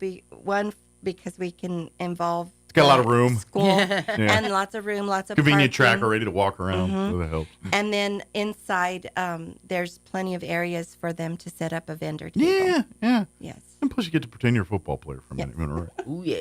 I'm sure there's a few kids out there going, he's at the 10, at the 5. There's a couple kids doing that. So. Yeah, running on the football field. If you do are interested in being a vendor or to sign up or have any questions, please call Loretta, 505-362-3884. It's also on the flyer on the Facebook page if you want to do that too. Or go to the Roswell Road to Recovery. Type that in exactly, and it'll pop right up first thing on the Facebook page. And we are keeping that page up to date, so any changes or anything that will be up and to if you're looking for resources for help and stuff, there's a lot of links to a lot of things through that Facebook page. So please don't, if you're looking for a source for your own personal needs, I advise you to like and follow, and let's get plugged in, and let's find those resources. Yes. That's what Road to Recovery is all about, is getting you connected, to getting you recovered. Yes. On the road, hence the name. Is there anything we missed, ladies? Anything through Department of Health side or through Road to Recovery that we wanted I don't think to so. share? I appreciate you having us. Anytime. And, of course, if you have any questions, anything, please don't hesitate to reach out and come support it. Come on out January 25th. Knock on wood. It's going to be, weather-wise, pretty comfortable. I can't, it's not going to be 70 and sunny, but at least make it comfortable. We get it's January, but, let's make it a little. Last year we did bundle up, but as we were walking, we started removing. I'm about to say it might make for some faster 5K times. Yeah, right. That's a little cool. and there will be medals for each. We have it in different age groups. Excellent. And so we have medals made for the first place. Will be a. So if you're really wanting to pursue times and things, we got some hardware for you. But the big thing is just come out and bring your family and fun and have fun. And we weren't going to put the date on it only because, we're going to try to keep doing this yearly. Sure. But, and medals are expensive. They encouraged us to do it this year because it is actually the actual anniversary date. Yeah, and I know the 5K community, people that like to run and do 5Ks on a regular basis, they do like to, have rewards for hardware, medals. And they're nice medals. It's a silver, bronze, and gold medal. I think NMMI, they just do sword. I think you got like a sword or something when they're 5K, something like that. But everyone likes because you gotta, I figure if I'm going to run 5Ks all the time, I'm going to tell somebody I'm good at it. You know what I mean? I'm like, I'm just running and do all this pain, and I ain't get to tell anybody I'm good at something. So, I think that's the reason. It's like, I bust my butt. I want to tell people I'm good at something. Yes. Proof of it. But excellent. Well, thank you, ladies, very much. Thank you so much. Thank you for having us. Anything we can do. And even outside of our window of this, if we want to come on just to talk about Road to Recovery, what's going on, or any updates or anything, or if you're looking for resources, help, please reach out and love to talk to people. Just keep people plugged in. So, good deal. Yes, thank you. Awesome. Thank you, guys. Thank you. Don't work too hard. Stay warm. I know it's hard this week. Bundle up. It is 8:49. Time for some news and some commercials and some Red Apple market update and Chaves County sports. I think I covered it all. And just a couple commercials. So we'll do all that and we'll be back. Don't go away.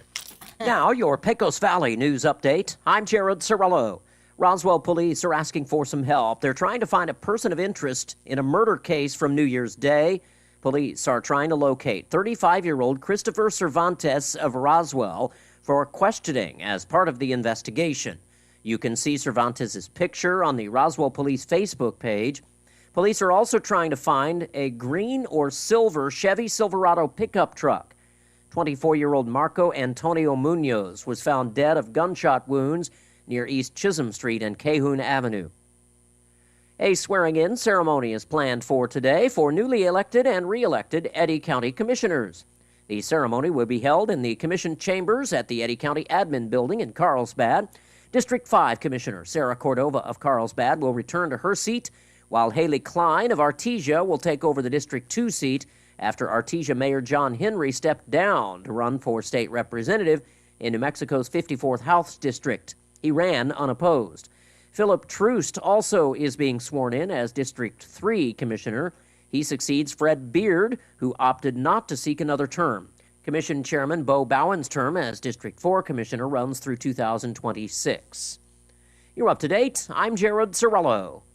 It's time for the Chaves County Sports Report. Let's talk some basketball scores. How about Monday night boys basketball? As the Roswell Coyotes, spending a lot of time in Las Cruces these days, fell to Las Cruces High by a score of 64-53 last night, only a couple days before, 3 or 4 days before, they won at Organ Mountain in Cruces. Roswell is now 9-4, heading into the showdown game against Goddard tonight at 7 o'clock. Meanwhile, the Goddard Rockets took care of business on Friday in their last game, by a basket over visiting Valencia. The final score was 48-46. Goddard is now 5-5 on the season. Also tonight in boys hoops, by the way, in that Goddard game, Joaquin Sanchez led the Rockets with 12 points. Tonight, boys hoops, Dexter versus Chow and Gateway Christian at Tatum. The Sports Report brought to you by DSI. Call DSI for all your office technology needs. I'm Eric Butler at Roswell's Talk FM 106.5. I'm meteorologist Steve Hamilton with your Pecos Valley weather. We're looking okay today. We will have a little cloud cover, though, upper 30s to about 40. Low pressure will develop in the desert southwest overnight and cross our area. We could get a few snow showers, not too big of a deal, though. We'll be in the low 20s. Then on Wednesday, scattered snow showers around off and on through the day. Looks like low 30s on the high, a few flurries Thursday. That's your latest forecast. I'm meteorologist Steve Hamilton. All across America, this is the Red Apple Audio Network's Market Report. I'm James Flippin. U.S. stocks finished mixed yesterday as the benchmark 10-year U.S. Treasury saw its yield move higher, hovering near 4.6%, and that does put stocks under pressure. The Dow gave up earlier gains during afternoon trading. Chip stocks, a bright spot, as Foxconn, a key provider of components for iPhones, Broadcom, Micron Technology, and AI darling NVIDIA all posted gains. In economic data, factory orders declined in November. Weak demand for aircraft factored into that, and the decline was a slight bit more than what economists had expected. The U.S. December S&P Global Final Services PMI came in lower than the preliminary reading. And looking ahead to Friday, the December jobs report is due, one of the final key pieces of economic data before the Fed's meeting later this month. And today, look for the Job Openings and Labor Turnover Survey, or JOLTS. The market got a boost in terms of sentiment yesterday as a Washington Post report suggested President-elect Trump's tariff plan will be narrower than originally anticipated, and that may have helped Ford and General Motors post gains for the session. With business, I'm James Flippin. This is the Red Apple Audio Network's Market Report. Greg Kelly here with an urgent warning. While inflation continues to kill the dollar, America's enemies have launched a final attack on that dollar. That's why thousands of Americans are shielding their savings with gold and contacting the experts at Colonial Metals Group. For a free gold guide that explains everything you need to know, go to freegoldguide.com/Kelly or call 800-655-5186 for your free gold guide and find out if you qualify for up to $7,500 in free silver.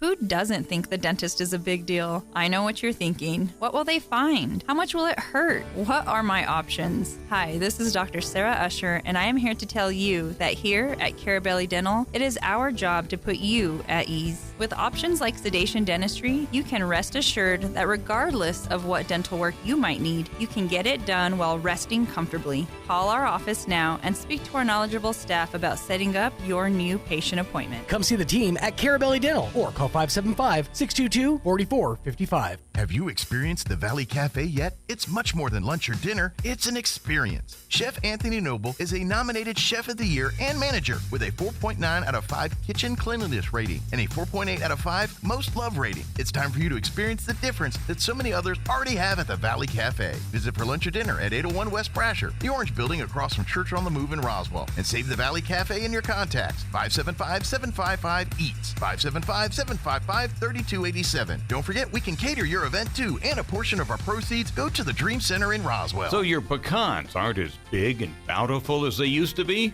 Well, what would Jim Gill do? Hi, this is Ben from Roswell Seed Company. Few people knew as much about pecans as Jim Gill. And if he were here today, he'd tell you it was time to fertilize. He'd tell you just what you need and show you how to use it. Then he'd make some joke about your neighbors making fun of your nuts. So when there's trouble with your pecans, head for Roswell Seed Company and ask them, what would Jim Gill do? Hey Roswell, Happy New Year! Roswell Ford has a New Year's resolution you're gonna love. We resolve to sell more new Fords in 2025, so we're going to make it super fun, super fast, and super easy, just for you. In fact, we'll give you the price we'd give to a friend or family member right up front. So bring us any trade in any condition. Don't even wash it, because at Roswell Ford, all trades are welcome. Making payments on your current vehicle and want out early? We can help. We'll take your trade, even if you owe thousands more than it's worth. Worried about your credit? Don't sweat it. Roswell Ford has partnered with more aggressive lenders, all with great rates and terms for good credit, no credit, and even bad credit, with rates as low as 0% APR. Plus, we have a great selection of low mileage, one-owner pre-owned vehicles, all in prime condition, starting at just $10 grand. Huge savings, exceptional trade-in values, and a better buying experience. Get on board at Roswell Ford, 821 North Main Street in beautiful Roswell, or online at roswellford.com. 0 APR for 48 months is $20.83 per thousand finance, plus tax, title, and license with approved credit. Hey there, Chief Detective at Trustmark Roofing and Windows. If you think you need a new roof or windows, you should know that Trustmark specializes in just the facts. We investigate your roofs or windows issues, document our research in a thorough case file, then present you with hard evidence of our findings. Witnesses in the southeastern New Mexico area can corroborate Trustmark's just the facts approach. A local customer said, of all the bids we received, Trustmark Roofing was the most detailed and explanatory. And another witness said, I received bids from 3 top-rated roofers and Trustmark was the most thorough and forthright. Get the roofer who specializes in just the facts. Dial 575-755-7663 or visit TrustmarkRoofingLLC.com today. But you didn't hear it from me.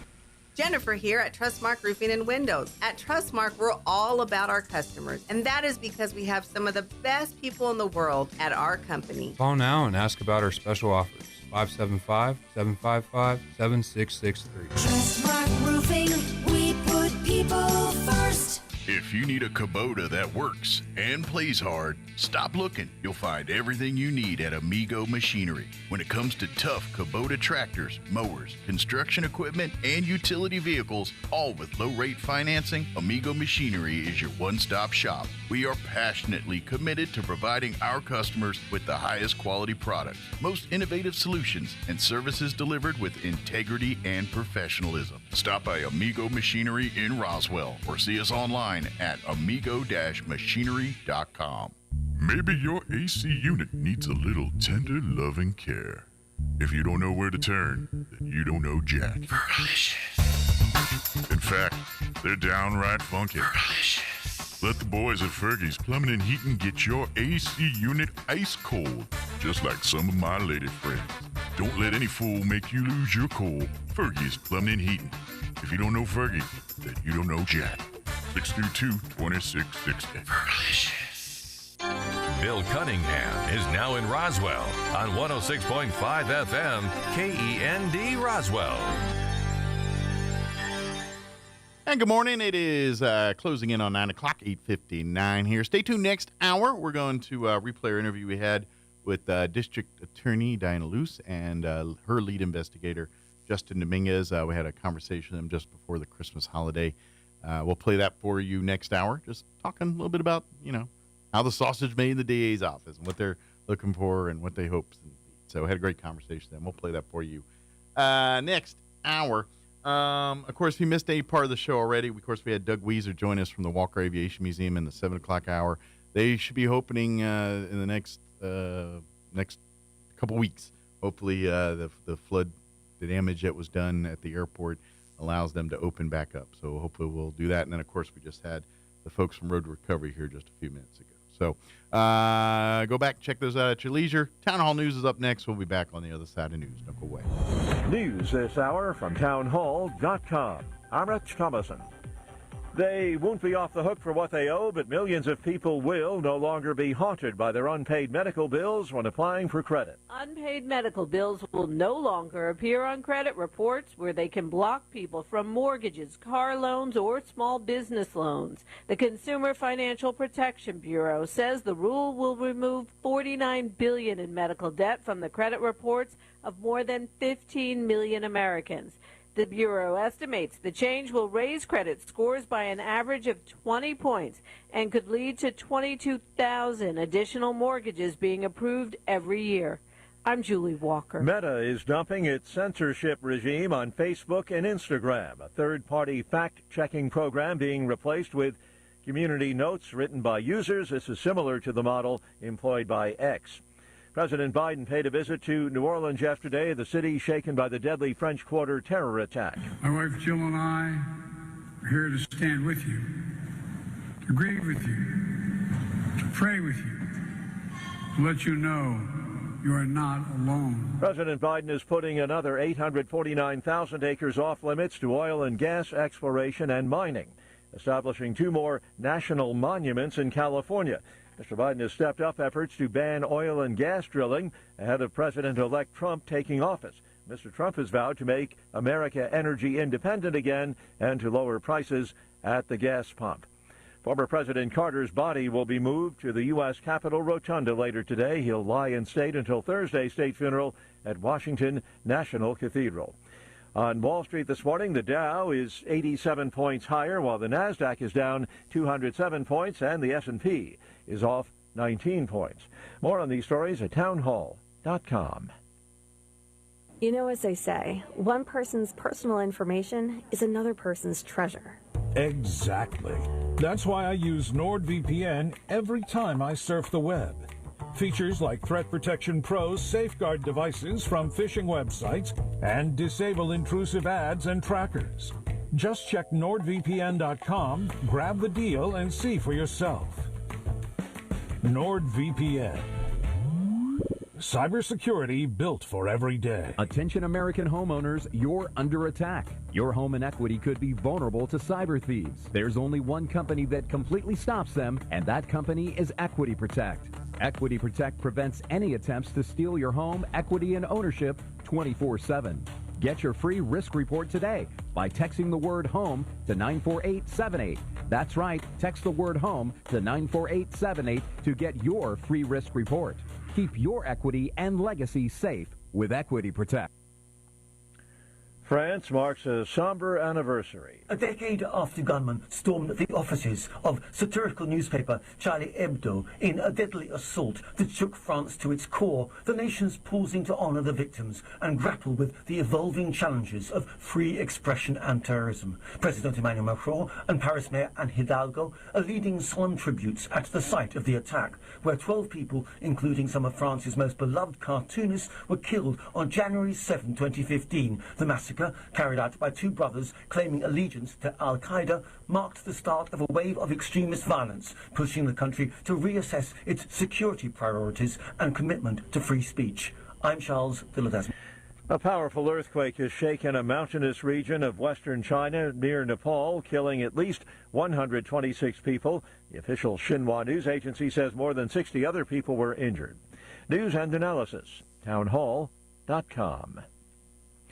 State Department now admits U.S. pressure on Israel emboldened Hamas to walk away from peace overtures it had previously discussed with Israel. Looking back on his role as the nation's top diplomat for the past 4 years, Secretary of State Antony Blinken admits Hamas turned away from steps to end the war when it became clear the U.S. was putting pressure on Israel. Blinken did clarify the administration never has believed Israel was guilty of trying to carry out a genocide. U.S. support for Israel is expected to become less ambiguous and more robust under President Trump, who has nominated Senator Marco Rubio for his Secretary of State. Bob Agner reporting. An illegal alien has pleaded not guilty to burning a woman to death inside a New York City subway car. Sebastian Zepeda was arraigned on murder and arson charges in Brooklyn today in connection with the killing of the woman. Prosecutors say the 33-year-old from Guatemala lit the New Jersey native on fire in a stopped F train at Brooklyn's Coney Island station. Townhall.com.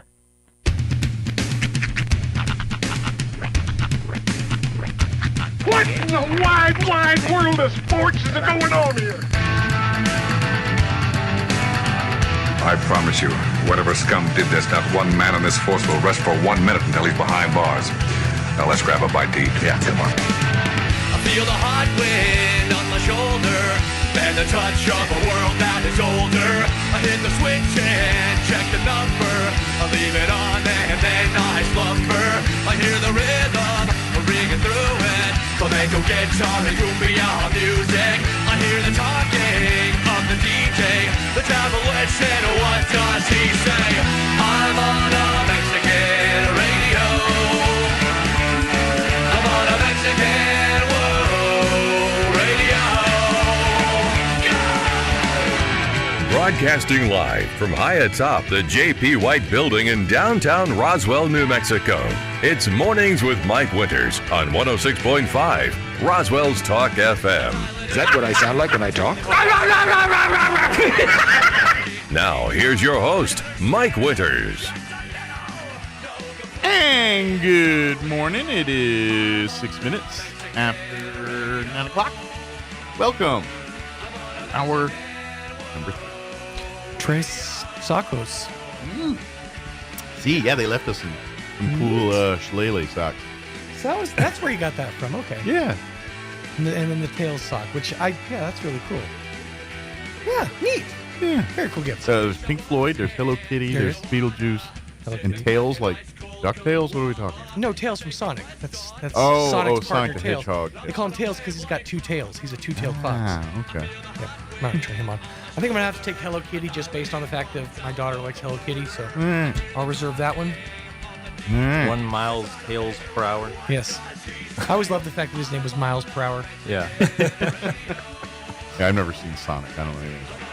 Oh. Sorry. All I know is their smash burger's pretty good. Well, actually, it says it like when you start the very first or the second game. That says like Sonic and miles, tails per hour and stuff. When you start the It's Sonic. like Tom and Jerry. It's like that's the old school Genesis game. Yes. Back in the day. It is kind of like Tom and Jerry because they both come out of like the O or the ring or whatever it is, and like just in the cartoon. Yeah, it's all reciprocal. And the next generation of kids will be into something else. It'll be the same thing, just different characters. I want to say it's Kuromi, the character name on this sock. Ah. I'm looking I think Jocelyn might like the Beetlejuice one. All right. Well, then I'll take Floyd. There you go. Floyd. I'll have Floyd. You're not even a Pink Floyd fan. I'm not a fan. Oh, okay. Like, I like some Pink Floyd songs. I'm not like an uber Pink Floyd. I assume fan. they weren't your jam. Like no. I like Wish You're Here. I like Comfortably Numb. I like Learn to Fly. Okay. They're fine. I mean, when you get to the Animals album, I'm like, all right, that's a little out there for me. But it's like me with Kiss. I'll be honest. Animals is underrated. That is a lot of people love it. That true Floyd fans love Animals. You know what? To me, that's a little out there. Animals to me is one of those albums you have to put on start to finish and listen to the entirety of to appreciate. Yeah. I mean, they're fine. I don't have a passion for them, but I don't hate them. They're fine. I like Floyd. They're great background music. They're good enough. Yeah, they're good for, When you want to get comfortably numb, there really is not much better. Wish You Were Here. That's a good song. When you hit the wall. Yeah, when you finally hit the wall. Yeah, the wall's a little played out. Like I'm good on that song. I've heard that song one too many times. I heard. I was listening to a podcast earlier, and they were talking about Gene Simmons and how he has, and this has been out for a few years now. It's called The Vault, and it's the ultimate Kiss collection for $2,000. It is a legitimate metal vault that has every single one of their albums, plus like a bunch of bonus stuff and unreleased stuff. And they actually deliver it to you to install it. Not Kiss themselves, but I want Kiss. I want Kiss Gene. crew. I want Staley. I want them up there. It's funny you mention that because for the low price of only $50,000, you could purchase the Gene Simmons experience, wherein Gene Simmons will spend the day with you, and during that day, you and Gene Simmons get to write a song together. Oh, boy.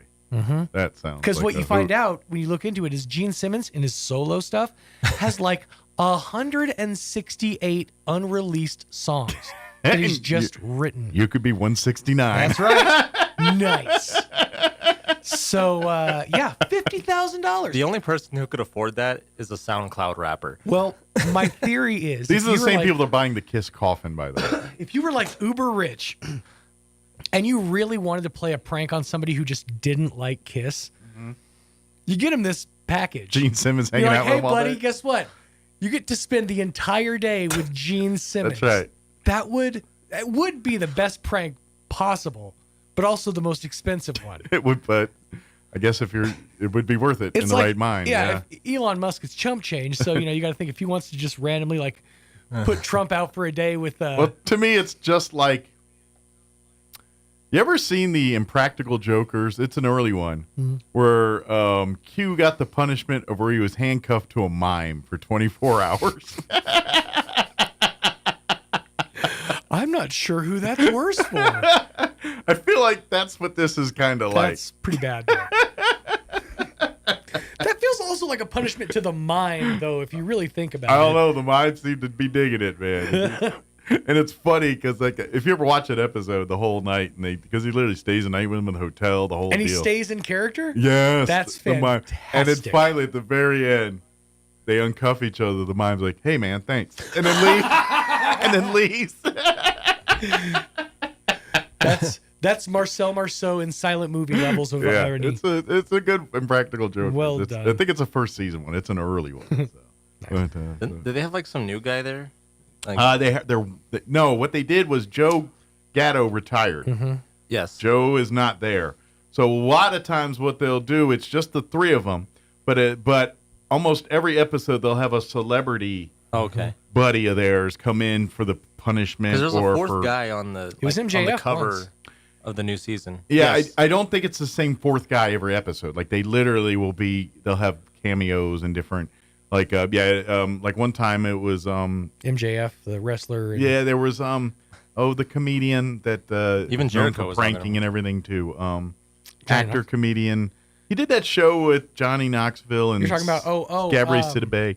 Eric Andre. Yeah, Eric Andre. Thank you. Yeah, I remember his name. He did one episode. They've had different ones. By the way, just kind of off topic, but Eric Andre was traumatized by that show Prank Patrol that he did with Gabrielle Sidibe and Johnny Knoxville. No season 2? Yeah. No, it was. I was hoping there's going to be a season 2. It was a culmination of everything that happened on the series. Basically, I think Eric Andre was scared more than anybody. And that's what it is. Eric Andre would prank, but he failed to realize who he was on the set with. Yeah. And so the prank back would be so much worse than what he was expecting. And he said he was traumatized from that show. Uh-huh. He quit. He said he won't work with him ever again because he's not to be trusted. Which, yeah, that makes sense. This all came up on an episode of Steve-O's podcast, by the way. So if anybody knows about it, it'd be Steve-O. He definitely knows Knoxville probably better than anybody else. So exactly, that's pretty good. But darn, I was hoping for season 2 because I kind of dug that show. Did you ever watch it? Despite Sidibe being on it, it was still pretty good. Well, and I think that it was funny when they brought her into things too, because that's not her world. Yeah. Like I'm not even sure why she was on the show, but it kind of made it more interesting because you got like a normie on the show. Well, one of the pranks they did on her was, and I'm not sure, I can't remember if it was Knoxville or Eric Andre, but they made a whole chair of cake and she sat in. She goes, "Is this cake?"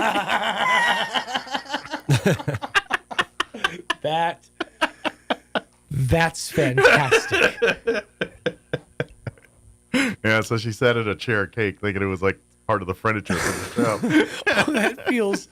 That does feel targeted though. Well, that's on the scale of things. Hey, precious, have a seat. On the scale of things, that was light. Like I said, Johnny Knoxville was diabolical. Yeah, it is. I mean, it was like it was jackass level stuff with fireworks and things that. Eric Andre, like, look, I'm not trying to kill myself here. Yeah. No, that's the thing is that Knoxville would often, involve like electricity in his prank backs. Do the stuff like you a see cattle prod and taser. One and of the 7 Jackass movies. That's what he's doing. Yeah. I'm surprised they never got big hands involved. I am sure the the content police or whatever it is for that show probably had a nightmare keeping those people wrangled. You know what I mean? There was one, and I don't know if this is from the show or not, but there was one where Eric Andre was walking over to it was just like a coffee food truck thing to just get a cup of coffee. And he gets his coffee, and this thing comes out of, like an airbag comes out and smacks him in the face. It's like, I don't want to do it anymore. I can't, man. Yeah, he was literally, I remember seeing a couple footage clips of that, and he was, you could tell. In tears. Like, they did something with the couch and it was just like, I can't do it anymore, man. But if you've ever watched Eric Andre's show and you realize and you understand the depths of horror that he's put his guests through, it's really like so you can dish it out, but you can't take it. I was about to say, yeah. I mean, it's kind of it undermines the show because that show, the Eric Andre show, it's a bit more controlled. Cruel though, like just. The way it was explained to me is what you see on TV is just mere minutes of the experience, because they say they hold them there for like 90 minutes to 2, maybe 3 hours. Oh, jeez. And the temps are up to like 90, 95 degrees. Oh, They keep it man. hot So in it's there. real mental torture. At any point in time, something could just fall out of the ceiling, or like one of the band members could just like pull something weird out of his nose. It was just, it was like walking into a different dimension for actors and stuff. I imagine that prank show that the three of them did too was kind of, because the whole premise was the show was they were like this panel, and people pitched pranks that they wanted to prank to people, like, and that was the premise of the show, was guests would come on and say, I want to prank my sister, I want her to do, and they come up with an idea, and the person pitches an idea, and then the three of them would be like yay or nay on the idea.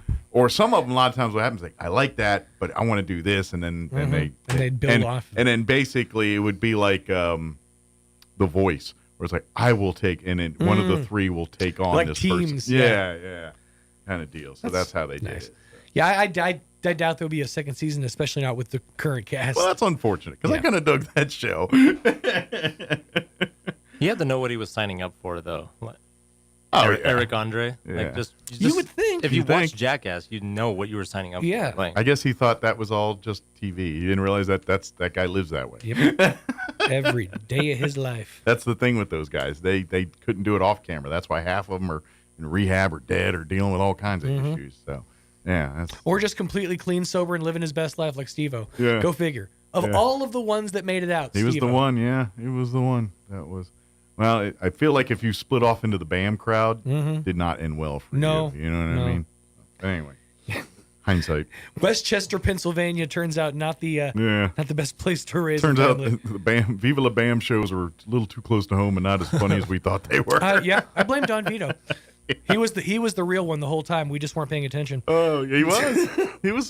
It's not like he hid his creepiness. What's crazy to me is how much, like, you didn't see it at first, but Bam has become his father, like shape-wise, and big. He looks. I know he's just gotten bigger, like his but dad. I know he's getting, because he can still skate, right? Oh yeah, he's actually gotten back into it, and he's doing it. But like facially, he grew into his father's face. It's kind of an interesting. Is his mom still around? Yes. Okay. I think Steve-O needs to start putting up billboards saying "Don't feed Bam." Well, Mom seemed to be the only somewhat rational one of the bunch, so that's why I was just kind of wondering how she is after all said and done. You know she was a momager. She managed the whole thing. Yeah, but like if you watch the show, she was the only one that wanted like normal things in the house. Like normal things, like not an alligator. Yeah, not a skate ramp or not a. Yeah. All right, we got to get our interview going. We had with the District Attorney Diana Luce and Justin Dominguez, lead investigator. Let's do that. But first, here's your weather. I'm meteorologist Steve Hamilton with your Pecos Valley weather. We're looking okay today. We will have a little cloud cover, though, upper 30s to about 40. Low pressure will develop in the desert southwest overnight and cross our area. We could get a few snow showers, not too big of a deal, though. We'll be in the low 20s. Then on Wednesday, scattered snow showers around off and on through the day. Looks like low 30s on the high, a few flurries Thursday. That's your latest forecast. I'm meteorologist Steve Hamilton. Thank you, Steve. Currently, I didn't scroll high enough. It's actually gotten colder, 29 degrees. I'm pretty sure it said 30-something earlier, but maybe I'm wrong. 29 here in Roswell. Humidity's at 56% with winds out of the southeast at 3 miles per hour. Expect a high of 38 today under mostly cloudy skies. Southeast winds at 5 to 10 miles per hour. Scattered snow showers tonight. We're looking at a 40% chance of those, but mainly after 2 o'clock this morning. Cloudy with an overnight low of 21 degrees. Northeast winds 5 to 10 miles per hour. They're expecting less than an inch of snow overnight tonight. Wednesday, tomorrow, we're looking at a 50% chance of snow showers, mainly before 11 a.m. Mostly cloudy, 34 expected high tomorrow, and winds out of the northeast at around 5 miles per hour. Again, they're expecting less than an inch of snow on Wednesday as well. Tomorrow night, 20% chance of snow showers after 11, mostly cloudy with an overnight low of 22, south winds at around 5 miles per hour. Thursday, we're looking at a 60% chance of snow. Then till about 5 p.m. Then it could change over to a rain-slow mix. And then, but we're only supposed to hit 36 for a high on Thursday with north winds 5 to 15 miles per hour.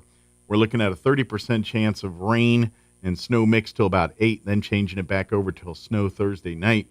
Mostly cloudy, overnight low of 21. And then we're done with the moisture, sounds like Friday. Partly cloudy, gradually becoming sunny, high of 41 Friday. Saturday, sunny skies, 53 for a high, sunny and 46 on Sunday. All right, 9:21, we're going to take a 3.5-minute break. Then we're going to play our interview with the DA's office with District Attorney Diana Luce and Justin Dominguez. Don't go away. Hey, Roswell, Happy New Year. Roswell Ford has a New Year's resolution you're going to love.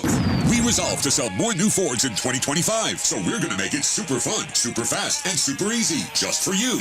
In fact, we'll give you the price we'd give to a friend or family member right up front. So bring us any trade in any condition. Don't even wash it, because at Roswell Ford, all trades are welcome. Making payments on your current vehicle and want out early? We can help. We'll take your trade, even if you owe thousands more than it's worth. Worried about your credit? Don't sweat it. Roswell Ford has partnered with more aggressive lenders, all with great rates and terms for good credit, no credit, and even bad credit, with rates as low as 0% APR. Plus, we have a great selection of low mileage, one-owner pre-owned vehicles, all in prime condition, starting at just $10,000. Huge savings, exceptional trade-in values, and a better buying experience. Get on board at Roswell Ford, 821 North Main Street in beautiful Roswell, or online at roswellford.com. 0 APR for 48 months is $20.83 per thousand finance, plus tax, title, and license with approved credit. Need new windows for your home? Beware of the sales gangster. Jennifer from Trustmark Roofing and Windows here. A sales gangster is a window salesperson with the mobster mentality. They intimidate, bully, and fast talk you into buying their less than quality windows during a 3-hour pitch. Think I'm kidding? Call a few window companies and see for yourself. Or you can skip the sales gangsters and call Trustmark. We have fair, no-nonsense pricing on our premium windows, and our appointments take only about 60 to 75 minutes. Just long enough to listen to what you need, show you your options, answer your questions, and give you a straightforward quote. Then it's up to you. We can take a no just as easy as a yes, but I'll guarantee you this. No sales gangsters. Sound fair? Call Trustmark Roofing and Windows for your no-obligation spring window assessment. 575-755-7663 or visit TrustmarkRoofPros.com. Trustmark Roofing, we put people first. Artesia General Hospital's Rehabilitation Center is here to help you recover and get back to the activities you love. Rehabilitation services include physical, occupational, and speech therapy, all led by experienced, licensed therapists. From symptom management to patient education, customized home exercise programs, and family support, Artesia General Hospital's integrated approach to rehabilitation is designed to facilitate your best possible recovery so you can get back to work, back to play, and back to life. Learn more at artesiageneral.com/rehab or by calling 575-736-8174. Are you ready to succeed? Earn your FFA certification through ENMU Roswell's Aviation Maintenance Technology Program. ENMU Roswell has the only FFA Part 147 airframe and power plant school in Southeast New Mexico. Receive commercial and general aviation training, hands-on training with Operation Aircraft, Boeing commercial experience, advanced composite repair training, and more. And ENMU Roswell offers in-state tuition for veterans too. Learn more about this exciting program on campus or online at roswell.enmu.edu. Eastern New Mexico University, Roswell. Success starts here. At Richland Motors, it's never been easier to sell or trade your current car, truck, or SUV for a newer model to hit the road in. Even if you don't purchase from Richland, they want to buy your vehicle for top dollar. But if you do buy from Richland, don't forget, they're the home of the powertrain warranty for life. That's a whole lot of confidence for you. See Richland for details. 2nd and Sycamore and 1309 Southeast Main. You can't hunt camels in Arizona, but you can buy them. They go for about $10 a pack. Here's Mike Winters. Joining us in studio. And good morning. It is 19 minutes after 8 o'clock, and joining us in studio this morning, Diana Luce, our district attorney for the 5th Judicial District here, and lead investigator Justin Dominguez back with us this morning. Good morning, guys. Good morning. Merry Christmas. Yep, Merry Christmas. Happy holidays. Absolutely. Thanksgiving. It's been a little bit of everything since. And all the congratulations on, or condolences. I don't know the proper term, but on another 4 years. No, it's congratulations. So we're excited. Well, I know your passion for the job, and it speaks volumes because let's face it, you guys have done a great job in your office and everything, and the DA Dog program, all the stuff that's going on, and so well deserved. Another 4 years to get to doing it some more. So congratulations, and we joke about the condolences because it's not an easy job, but it is a very important job. So for you, how are things? How are you feeling? How's life? How are you feeling about everything right now? I think things are good. We've done a lot of trials in 2024. The Supreme Court for New Mexico is really trying to clear what they consider backlogs of cases. So our district in Chaves County has done a lot of trials. Sure. And I would imagine, court's always backlogged. There's never been like, nope, we caught up. But I'm still thinking you're still fishing out of COVID. Yes. I think we're still dealing with COVID delays and COVID. So probably a lot of that this year was spent getting buried out of that or unburied from that. There's still a lot of cases from they weren't during COVID. They were after while we were dealing with the backlog that had happened. So they're looking at the age of cases and trying to move those older ones first. Sure. No matter if they're a less serious offense. They're just trying to get them off the books. Get everything. And let's face it, that's how, at the end of the day, if you're committed or accused of a crime and stuff, last thing you want to do is drag it out for 10 years. You want to get it resolved as quickly as possible. At least most people do, I think. I guess unless you're going to spend some serious jail time, then you're like, nah, you get to it when you get to it. But, by and large, most people don't want that kind of stuff hanging over their head. So, yeah, I get it. You want to get that done, and we got to do that. I am curious, though, since we're kind of talking in that world, because even today, how you guys do court, how you guys do things, you're still being impacted from the COVID world. That they're still, and some of it's convenient logistics, but a lot of times you're doing court not even in a courtroom. You're literally sitting in an office via something or other. You know what I mean? It's a different world as being a lawyer today for you guys, right? That's a positive that came out of COVID. Gotcha. I said it wasn't necessarily a bad thing, but it's different. I think that we find it's easier to get everybody on. We always have a shortage of attorneys, whether it's prosecutors or defense attorneys. Sometimes there are attorneys from various parts of the state that are covering hearings here in Roswell or one of our other cities in the district. And also, a lot of our defendants don't have a lot of resources. And so getting to court by transportation, it's hard. But most everybody has a phone with at least Wi-Fi. Sure.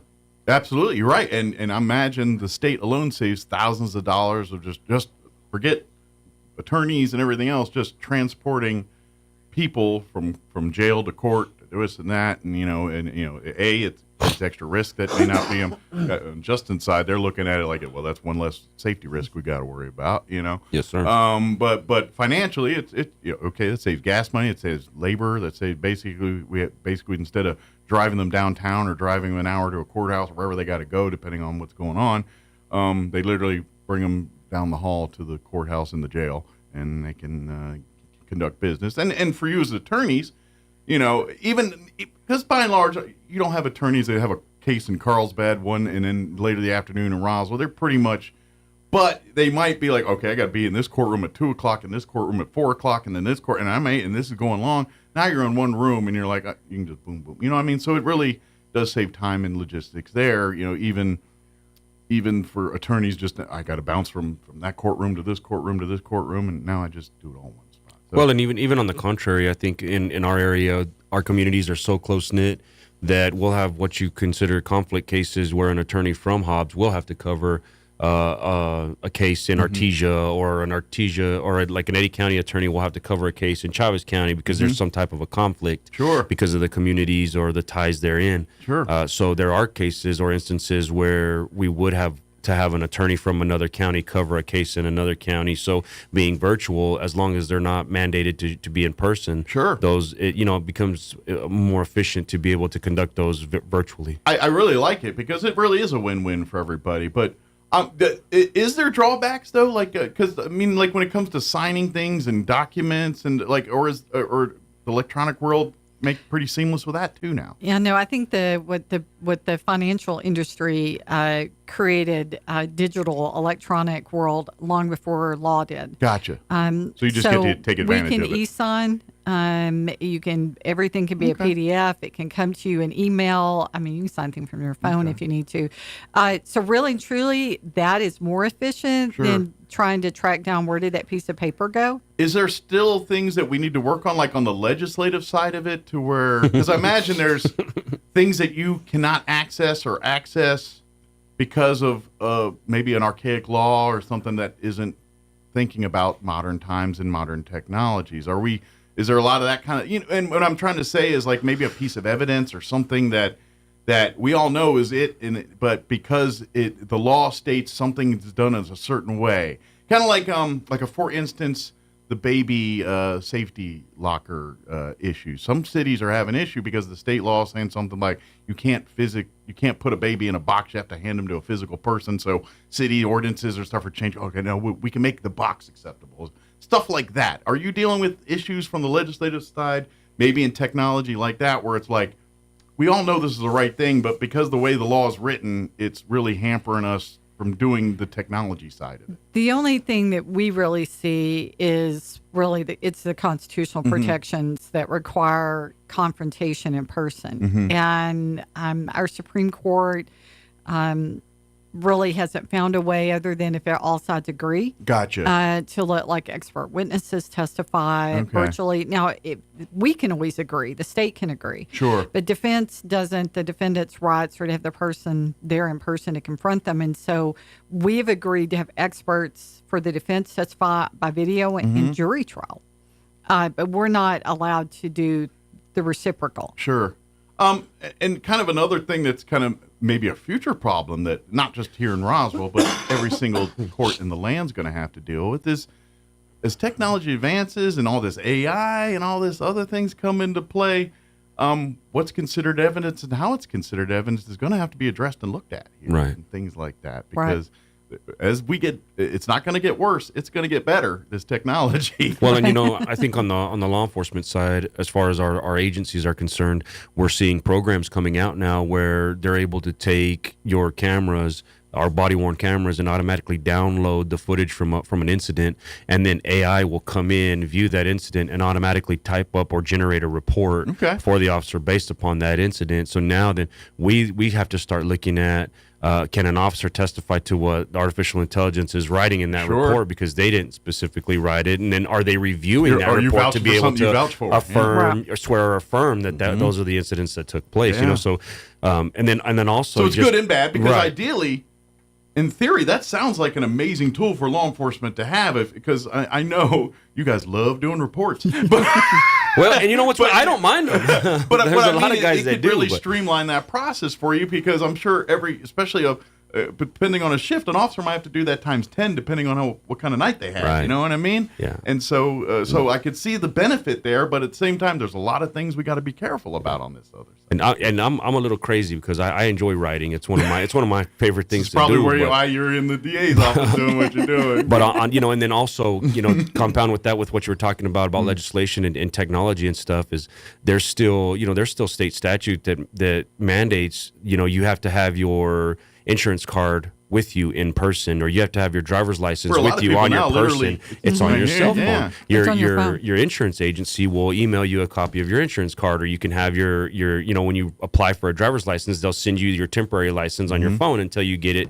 or in your email until you get it, the paper copy. The state does when you get your registration. And so officers have to use discretion, upon a vehicle stop, and they show you your insurance. Technically, can you receive a citation because you don't have the physical copy? Well, by statute, you can. But then, as an officer using your discretion, if you see that it's valid, what are you going to do? Yeah. Just because you can, does that mean you should? Unless you just want to be a real jerk that day. Why would you really, ideally, you could tell they're being legit. They're legit. They're trying to be within the law. So there are differences, archaic, if you want to call it that, and not moving forward with times or whatever you want to call it. But there are differences.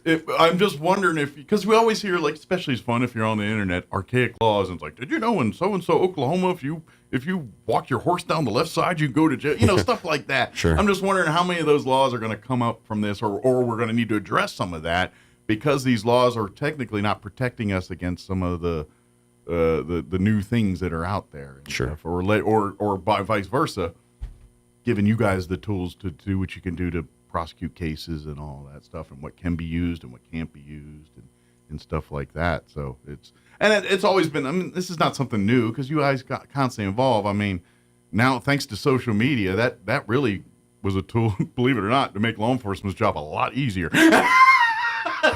It's like ring cameras, video surveillance cameras at your door of your people house. will out themselves if you give them the opportunity. Those have helped law enforcement tremendously. Yeah. And the technology of those is great. I mean, Sure. It's right there on their phone, and officers can record it off their body cam, and they know what happened. Just because of your experience and stuff, you've kind of, practiced law and seen before these things were commonplace. Have you seen the evolution of it being accepted? Like, was it like when early some of this stuff was it hard to get this accepted as evidence in court, and as it's gotten better, or was it pretty accepted? As we've evolved, like, have you seen like where it was difficult to get some of this to be presented, and as now technology is better, it's just commonplace? I mean, did you see that evolution?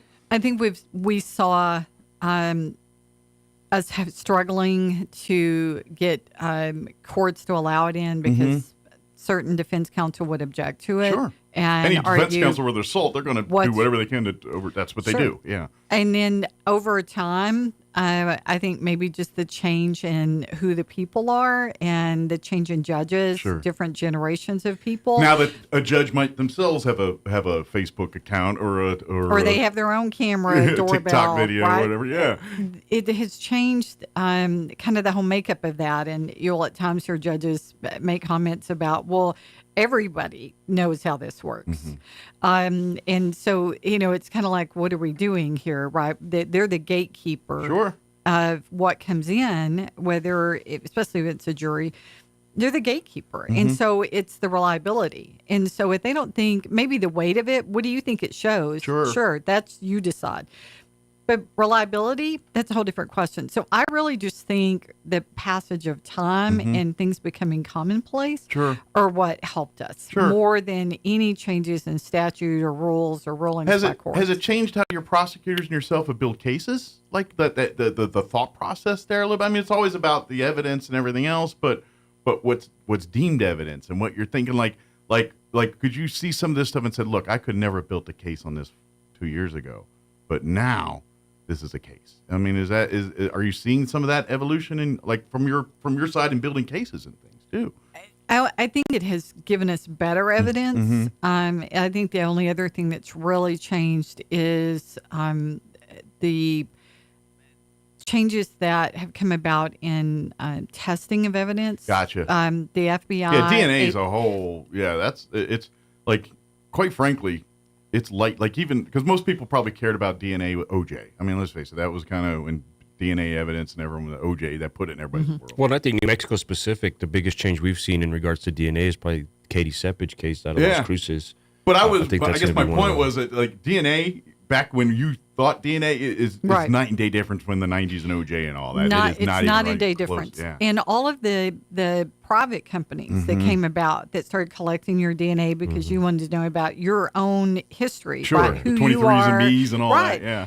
That changed the makeup of things for prosecutors and law enforcement. Interesting. And I never thought of that. The FBI worked on testing, having the ability after a bullet goes into a gun and it's fired. Before, you could never test for DNA at that point. They're like, oh, it's all destroyed. Wow. They worked on testing to develop a means to test. It didn't mean they'll always find anything, but they have a protocol that they have sanctioned, and they're now using it. And we used it in we had people that testified with that new technology in the Cahoon Park shooting in those trials. That's sorry, I'm a little nerd on that. I know you talk about the track, but that's kind of cool. It is. I mean, the whole case, none of that's cool, but the fact that they're using some of this technology and they're able to do things that we would have never conceptually been able to do 10 years ago is pretty cool. And it's kind of even like when I talk with when the sheriff comes in and they talk about some of the tools they have and how they can literally go to a murder scene or a crime scene and put these cameras down and kind of get these 3D angles and almost rebuild the scene in the case like right, on a computer, and they can almost anticipate through the shots and how it went this way and almost recreate this dramatization just based on filming the area and using the computers to gather the evidence and data and give you a scenario. They have that kind of technology now, and I'm like, wow, that's impressive. Yeah, the Faro scans are incredible. Right. Yeah, I know. I'm getting a little. I'm just talking general. No, yeah, absolutely. Right. But it's pretty cool what they can do with some of this stuff nowadays, Absolutely. and I imagine those are valuable tools for your attorneys when they get into the courtroom and it's really hard to, when you've got the science and everything pointing right here. It's like, look, okay, there might be like a 1/10% chance this thing's wrong, but it's not. Well, it's corroboration, right? And that's what our cases are really built on. I mean, we used to have to depend on, they took photographs and there were witness statements. People's memories. Right. And maybe they, had some DNA, or maybe they had some ballistics if it's a shooting. But now with all the capabilities of testing and then different video surveillance that are out there, or like say doorbell cameras, what we have for corroboration now is it's so different. It makes our cases. Well, and it's because you look at because a lot of this you relied on witness testimony for most of this stuff, and not people don't intentionally deceive, but let's just face it, when you're in a heat of the moment, details get lost, things get, you're trying to depending on the scenario, you may be trying to survive, and what color shirt that guy was wearing or how they were standing is not a detail you generally remember. Well, and I think in a lot of those cases, it's not even about deception; it's the individual's perception, because to them, their perception is their reality, and everybody perceives things differently. And so these technologies really, it's not that you're just saying, okay, this is what really saw, not your fly on the wall perspective of it, kind of thing. And so that's where now, granted, it's not the be-all, end-all. You need this stuff along with that testimony to get, because at the end of the day, your job is beyond a reasonable doubt to prosecute someone. So using this equipment on top of those testimonies, on top of whatever other things that are equate, that's how you get a conviction. And so, but I'm glad you said that, because it's important to always take the opportunity to educate the public when we can that in those types of trials, it is beyond a reasonable doubt, not beyond all possible doubt. That's the letter of the law. That's what the prosecution is trying to achieve here, and that's why black and white is the law, but there's so much gray in there. Right. And that's why you have your day in court, and this is why you do this stuff, and this is why you want the best defense, and you want the defense to try to, because at the end of the day, that's what makes the judicial system better, because it's testing itself. So I know people get mad at defense. They're these Johnny Cochran types and all this, but they are part of the equation. That they make a better legal system, because you got to challenge these things and things to put it to the test to see if it's right, and if it passes the test, then justice was served, and that's how it works. In the big picture. I'm sure you had a few things that you wanted to cover that I just sidebarred us on technology. Oh, no. Technology is always a good topic. I think the only other thing we would talk about is when you talk about, not necessarily archaic, but things that are not on the books that we need, is we're at the holiday season and people, there may be consumption of alcohol and people might get in a vehicle and drive. But we still don't have a means in New Mexico, if somebody's under the influence of marijuana, to do testing. I've always been curious about that. Yeah. Other states have developed what they call a per se, like alcohol has for the 0.08. New Mexico has tried to do that. Our legislators have tried, and it just doesn't ever get anywhere because they're like, there's not enough science behind it. And so we legalized it. You can have it, but it doesn't mean you can still be impaired and drive. Exactly. Don't give you a license to DUI. So we still don't have anything for that. Sure. Right now it's our drug recognition expert officers who the law testify about enforcement impairment. And they're basically doing if it talks, quacks, and like a duck, it's a duck right now. I know there's a few things in the eyes and stuff that can give them indicators, but at the end of the day, you can't do a blood test or a thing to say, yes, they were intoxicated at the time, because Well, and unfortunately, DREs, marijuana is always, DREs are in short supply too. Yeah, you could have smoked marijuana 2 weeks ago, and it's still in your system, but it doesn't mean you're impaired. Right. And that's the rub. And that's the rub. And so, it's just it's a complex issue. Other states have dealt with it differently. I don't know where New Mexico is going to go with this. How soon we're going to see something. Sadly, it seems that when we make a decision to finally do something, it's when there's been a tragedy. You mentioned the baby box, right? We had to wait until tragedy started happening in this state. Unfortunately, you don't realize there's a act, problem until there's the problem. Well, I think sometimes people do recognize the problem. You just can't get everybody on board that you need to make something happen. We don't worry about it until it's blown up in your face. And maybe we should worry about it. Yeah, you're right. That's human nature. Yeah, absolutely correct. But and another thing too, and this is for folks, because I'm sure there's some folks that have no knowledge of cannabis or marijuana, and they're like, well, why can't you? Weed is different than when you knew it. It ain't smoking a joint or smoking a bong, and then they don't smell like because generally speaking, back in the day, you're like, yeah, somebody in here smoking weed, you could tell.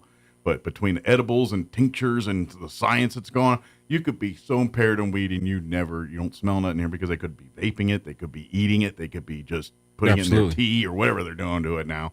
And and I'm not saying it's a bad thing or anything else, but as far as catching someone impaired by it, it's really, really tricky to do it. And you can think you are, but to prove it, that's the rub. And so you can get arrested, we can get them off the streets, and me safe for the moment, but can we get convictions for that? That's probably where you're having the problems right now, because no, I wasn't. Yeah, it was. No, okay, you really don't have anything to say to argue that they weren't. Right. Other than the officer's testimony and what they observed and stuff, and I'm going to take a stab that defense attorneys are finding ways to work around something. Well, like you said, quantifying it's hard, because it does stay in your system longer, and so what is the amount in your system that could make a person impaired? And until there is I guess maybe what we really need is a national consensus on that, so that we could then have that decision, and the legislature could make a law. And I would even argue that it's going to be trickier than people think, because the way the cannabis industry is and how the products are, there's no set standard of impairment. Like different strands of marijuana do different things to people, and they react differently depending on what they're doing. So if you see a guy that's slouched out sleeping, they may be on weed, but that equal guy that's running around bouncing off the wall, you know what I mean? Like, there's no set standard to determine that. So it's hard. And so it doesn't mean that we don't have people driving impaired. It doesn't mean that we won't have crashes or people injured. But we really like to encourage people to, think about what they're consuming, whether it's alcohol, whether it's cannabis, whether it's prescription drugs. And the holiday season's always tenfold on these types of things. Yeah. And there's so many people that are traveling during the holidays. It just puts that volume out there, and we want people to be safe. Absolutely. And trust me, law enforcement all over the state will be on patrol doing. They're not stupid. They know that when the holiday season hits, everything goes tenfold. The domestic violence, the drinking, the driving, the drugs, all of the above go up tenfold. Yeah, and it's funny that you mentioned that, because I was going to piggyback off of what Diana was saying. For whatever reason, around this time of year, our domestic violence rates go up too. So, if you find yourself in a situation over the holidays where things are getting a little heated, man, step outside, take a break, go for a walk, do something else, separate yourself from that situation and just not a proponent take a for breath. Cannabis, but if that hell calms you down, just don't drive it. Right, yeah. Just take a break, take a step back. I'm saying you should just say it, do that. Well, and there are a lot of resources to call for help, for a place to go if you don't have someone. Sometimes people don't have any place to go. They don't have anyone else to call. There are resources, and what's great is they post them everywhere. So like all the restaurants have them, all the convenience stores have them, all of your, they're up in our stores like Target and Walmart.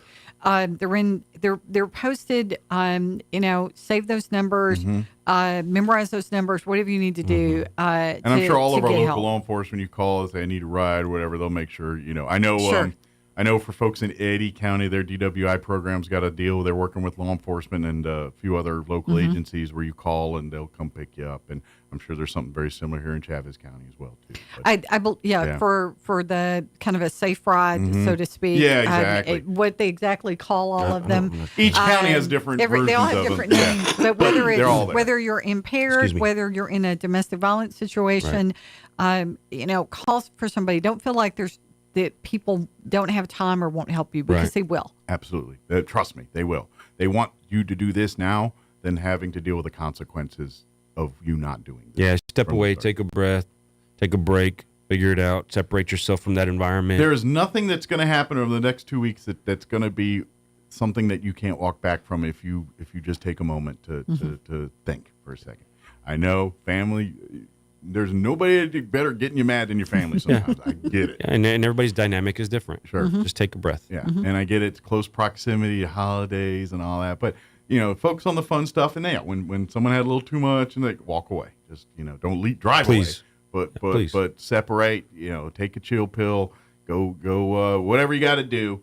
And if need be, if it does get too bad, don't hesitate to call law enforcement. Let them come in and get things right for folks and help people and all stuff. They're trained to do it. They don't like to. I tell it to a person.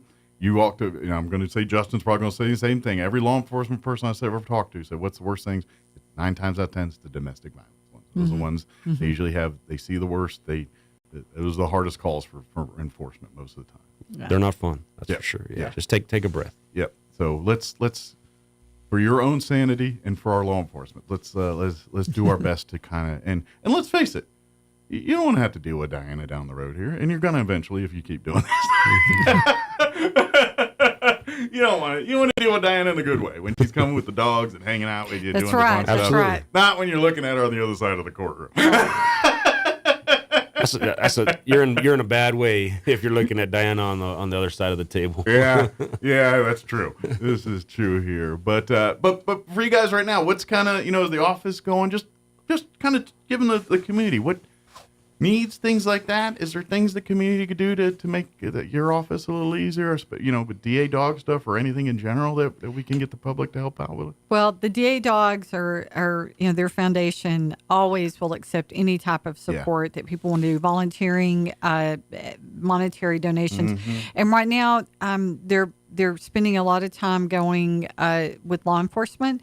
And they're doing a regular visit with the officers and the dispatchers, just to kind of give them that support. But obviously, it's the time of year where sadly things happen, and there's a need. But right now, I think just what I'd ask from the community is be patient that you're being asked to serve jury duty. If you have any jury duty left through the end of the year, we apologize, but the courts count their cases by year end. Okay. And so they're trying to close out the calendar year, it's not the fiscal year closing out. The jury trials are dragged, so they're trying to get all the stuff that they don't need jury trials for. Right. If they can get them done and over with before the new year. So if you're called in, just thank you for your service, and but we apologize for the inconvenience, but like we said, we have a lot of cases, and the courts are driving the ship, right? And they're counting the numbers. But I will tell you this from past experience of serving in juries and stuff, the bailiffs and all that, they know it too, and they usually treat you nicer and give you cooler stuff, and they usually kind of, trust me, you're kind of a rock star when you're a juror. They really, they kiss your butt a lot. Just saying. It's not a bad gig. Well, I'm telling you, the court staff and the bailiffs, they do an amazing job. They do an amazing job, and they become jurors' friends, right? Yeah. I mean, if it's a one-day trial, maybe not, but we've done a lot of multiple week trials this year in Chavez County. Yeah. And so, they become like family. Yeah. Yeah, the bailiffs are the coolest people in the planet. If you're on the jury side and all that, you don't realize how cool. Like, you just see that person standing there with the badge just hanging out, but they're pretty cool people with it, because they're especially from the jury side, they're really the keeper of the jurors, and they're kind of the gatekeeper for them and all that kind of stuff. And they do it, and when the jury needs things, they're the ones that let them go. Hey, get them lunch, or somebody needs to go smoke a cigarette or whatever, they let them go get them do that. Sure, they're really nice about that. But anyway, yes, please be patient. And you're actually doing a great service to the community. It's very important. This is a juror's job is very important. I know we all joke about getting out of jury duty and all these kind of things, but at the end of the day, and to be honest, if it's kind of fun. I mean, not fun, but it's interesting. Like if you want to see how the sausage is made, you want to know how your legal system works, no better perspective than you're a juror. You really do get to see, and I mean, you don't see everything because there's a lot of times where the lawyers are talking and you're sitting there twiddling your thumbs in a room in the other room. But you know what I mean? You get to see how the process is, why it's going on, and what's going. And at the end of the day, you ultimately decide on the outcome of the case here, and so you get to see that side. And I'm telling you, one of the coolest, unique experiences a human being can ever have is hang out in a deliberating jury room. Well, and it's like I always say, you got to put yourself in the perspective of that defendant too, or your family member. If you had if your family member was in an unfortunate situation and found themselves sitting as a defendant, you would definitely want someone in that juror box giving all their attention to be able to weigh the evidence of the case and figure out, one way. And it's very important that we have jurors that are willing and open-minded to serve that position. You know the part I liked about it, and we're running out of time, but I do want to share this with folks, I've been on a couple cases two cases where I actually went to sit in the jury and had to deliberate and do the things over the years. I've two different courts, 2 different times, but there was a while where 3-year mark, man, I was getting popped for jury duty. That was a hot streak. But anyway, it's been a minute. But anyway, I probably do, but anyway. Don't say it out loud. Oh, sorry. But it's kind of funny that the thing that I found interesting was, and these were emotional cases. There was violence involved and things like that. But the thing that I was impressed by was, because I was thinking, people are going to be like, oh, man. But really, sure, people were like, yeah, that was heinous. But at the end of the day, the jurors walked in there and they're looking, all right, and we're looking at the charges and we're like, did it meet this? Did it meet this? And they were, and to a person, they were taking emotion out of it and saying, based solely on what we saw, did you see? I mean, yeah, I kind of think a thing, but was that proven? And jurors, by and large, really, really take that seriously and really listen to the judge and really put their opinions inside and say, did the prosecution meet the evidence here? And if so, we check it and they say they're guilty. And if they didn't, then we got to say they're not guilty. And I had both cases where one was one way, the other. And I was like, something was gone here, but it was not proven. The evidence was not proven. And I feel, bad that the victims probably, but at the end of the day, and this was years ago, but the evidence didn't meet it. And so I went in like, oh yeah, this is real. Yeah. But you break it down. And juries, by and large, really, really do that. Humans do that. And so, and I saw it firsthand, because I always think, people be people. But no, they do it. And I knew you guys know this, but I saw it firsthand. Sure. So y'all should, if you get the summons, don't try to find a way to work out of it. Just bite the bullet, do it. And I think you're going to find out that you are glad you did it at this end. And you're going to be like, that was a very good experience, an educational experience for me. Sure, there's inconveniences, but at the end of the day, I mean, as an American, you're really seeing what it's like to be an American and what all aspects of being an American. And this is a very important one. Yeah, absolutely. Good thing. Is there anything we missed? I know I got side. No, I think we're good. We're good. Well, thank you guys. Merry Christmas to both of you. Thank you guys for everything you do. I know both of you guys work crazy hours and you're dealing with the best of the place and the worst of it. And we do appreciate everything you guys do. And thank you for everything you do. And I will say this, when we talk about the DA Dog legislative session, blow up your legislators. The DA Dog program is one of the best things to come out as far as tools for this. This is all privately funded. The state gives zero money for this type of stuff. The state should be giving lots of money for this stuff. It should be in every DA's office in the country, absolutely, let alone in state of New Mexico. And so blow up your legislators. Tell them that, we got a 60-day session coming up here. Everyone's talking about all these billions. They're going, where are we going to do all this money? Let's find some things. I got some things you can do with that money. Yes, sir. Right. Well, thank you for having us, and Merry Christmas. I hope you have a wonderful holiday. You do the same. Thank you very much. I hope I only get to see you like this and not. That's right. All right, 8:54. We're going to take a quick break before news. Don't go away. Correspondent Greg Clungston reports. Carter's casket will be flown to the nation's capital this afternoon. The former president, who died last month at age 100, will lie in state in the rotunda of the U.S. Capitol. Members of the public will be able to pay their respects at viewings tonight and again for a 24-hour period beginning tomorrow morning. On Thursday, Carter's funeral will be held at Washington's National Cathedral before a private burial in Georgia. Greg Clugston, Washington. Also at townhall.com, the next round of bitter cold set to envelop the southern U.S. after the first significant winter storm of the year blasted a huge swath of the country with ice, snow, and wind. National Weather Service meteorologist Peter Mullenix says bundle up for the next few days. The forecast calls for most temperatures to be in the single digits for the most part in parts of the Central Plains. Once you get into the East Coast areas, say for tomorrow morning, lots of temperatures in the teens, low 20s. By the time we get to Thursday, there'll be single-digit temperatures in parts of the Ohio Valley. And we're still looking at highs even for that part that don't crack freezing. And a low-pressure system expected to form as soon as the next day, bringing snow to parts of Texas, Oklahoma, and Arkansas. U.S. job openings rose unexpectedly in November, showing companies are still looking for workers, even as the labor market has cooled. Openings rose to 8.1 million in November from 7.8 million in October, according to the Labor Department. They were down from 8.9 million a year earlier. On Wall Street, the Dow dropping 30 points. The Nasdaq is down 271 points.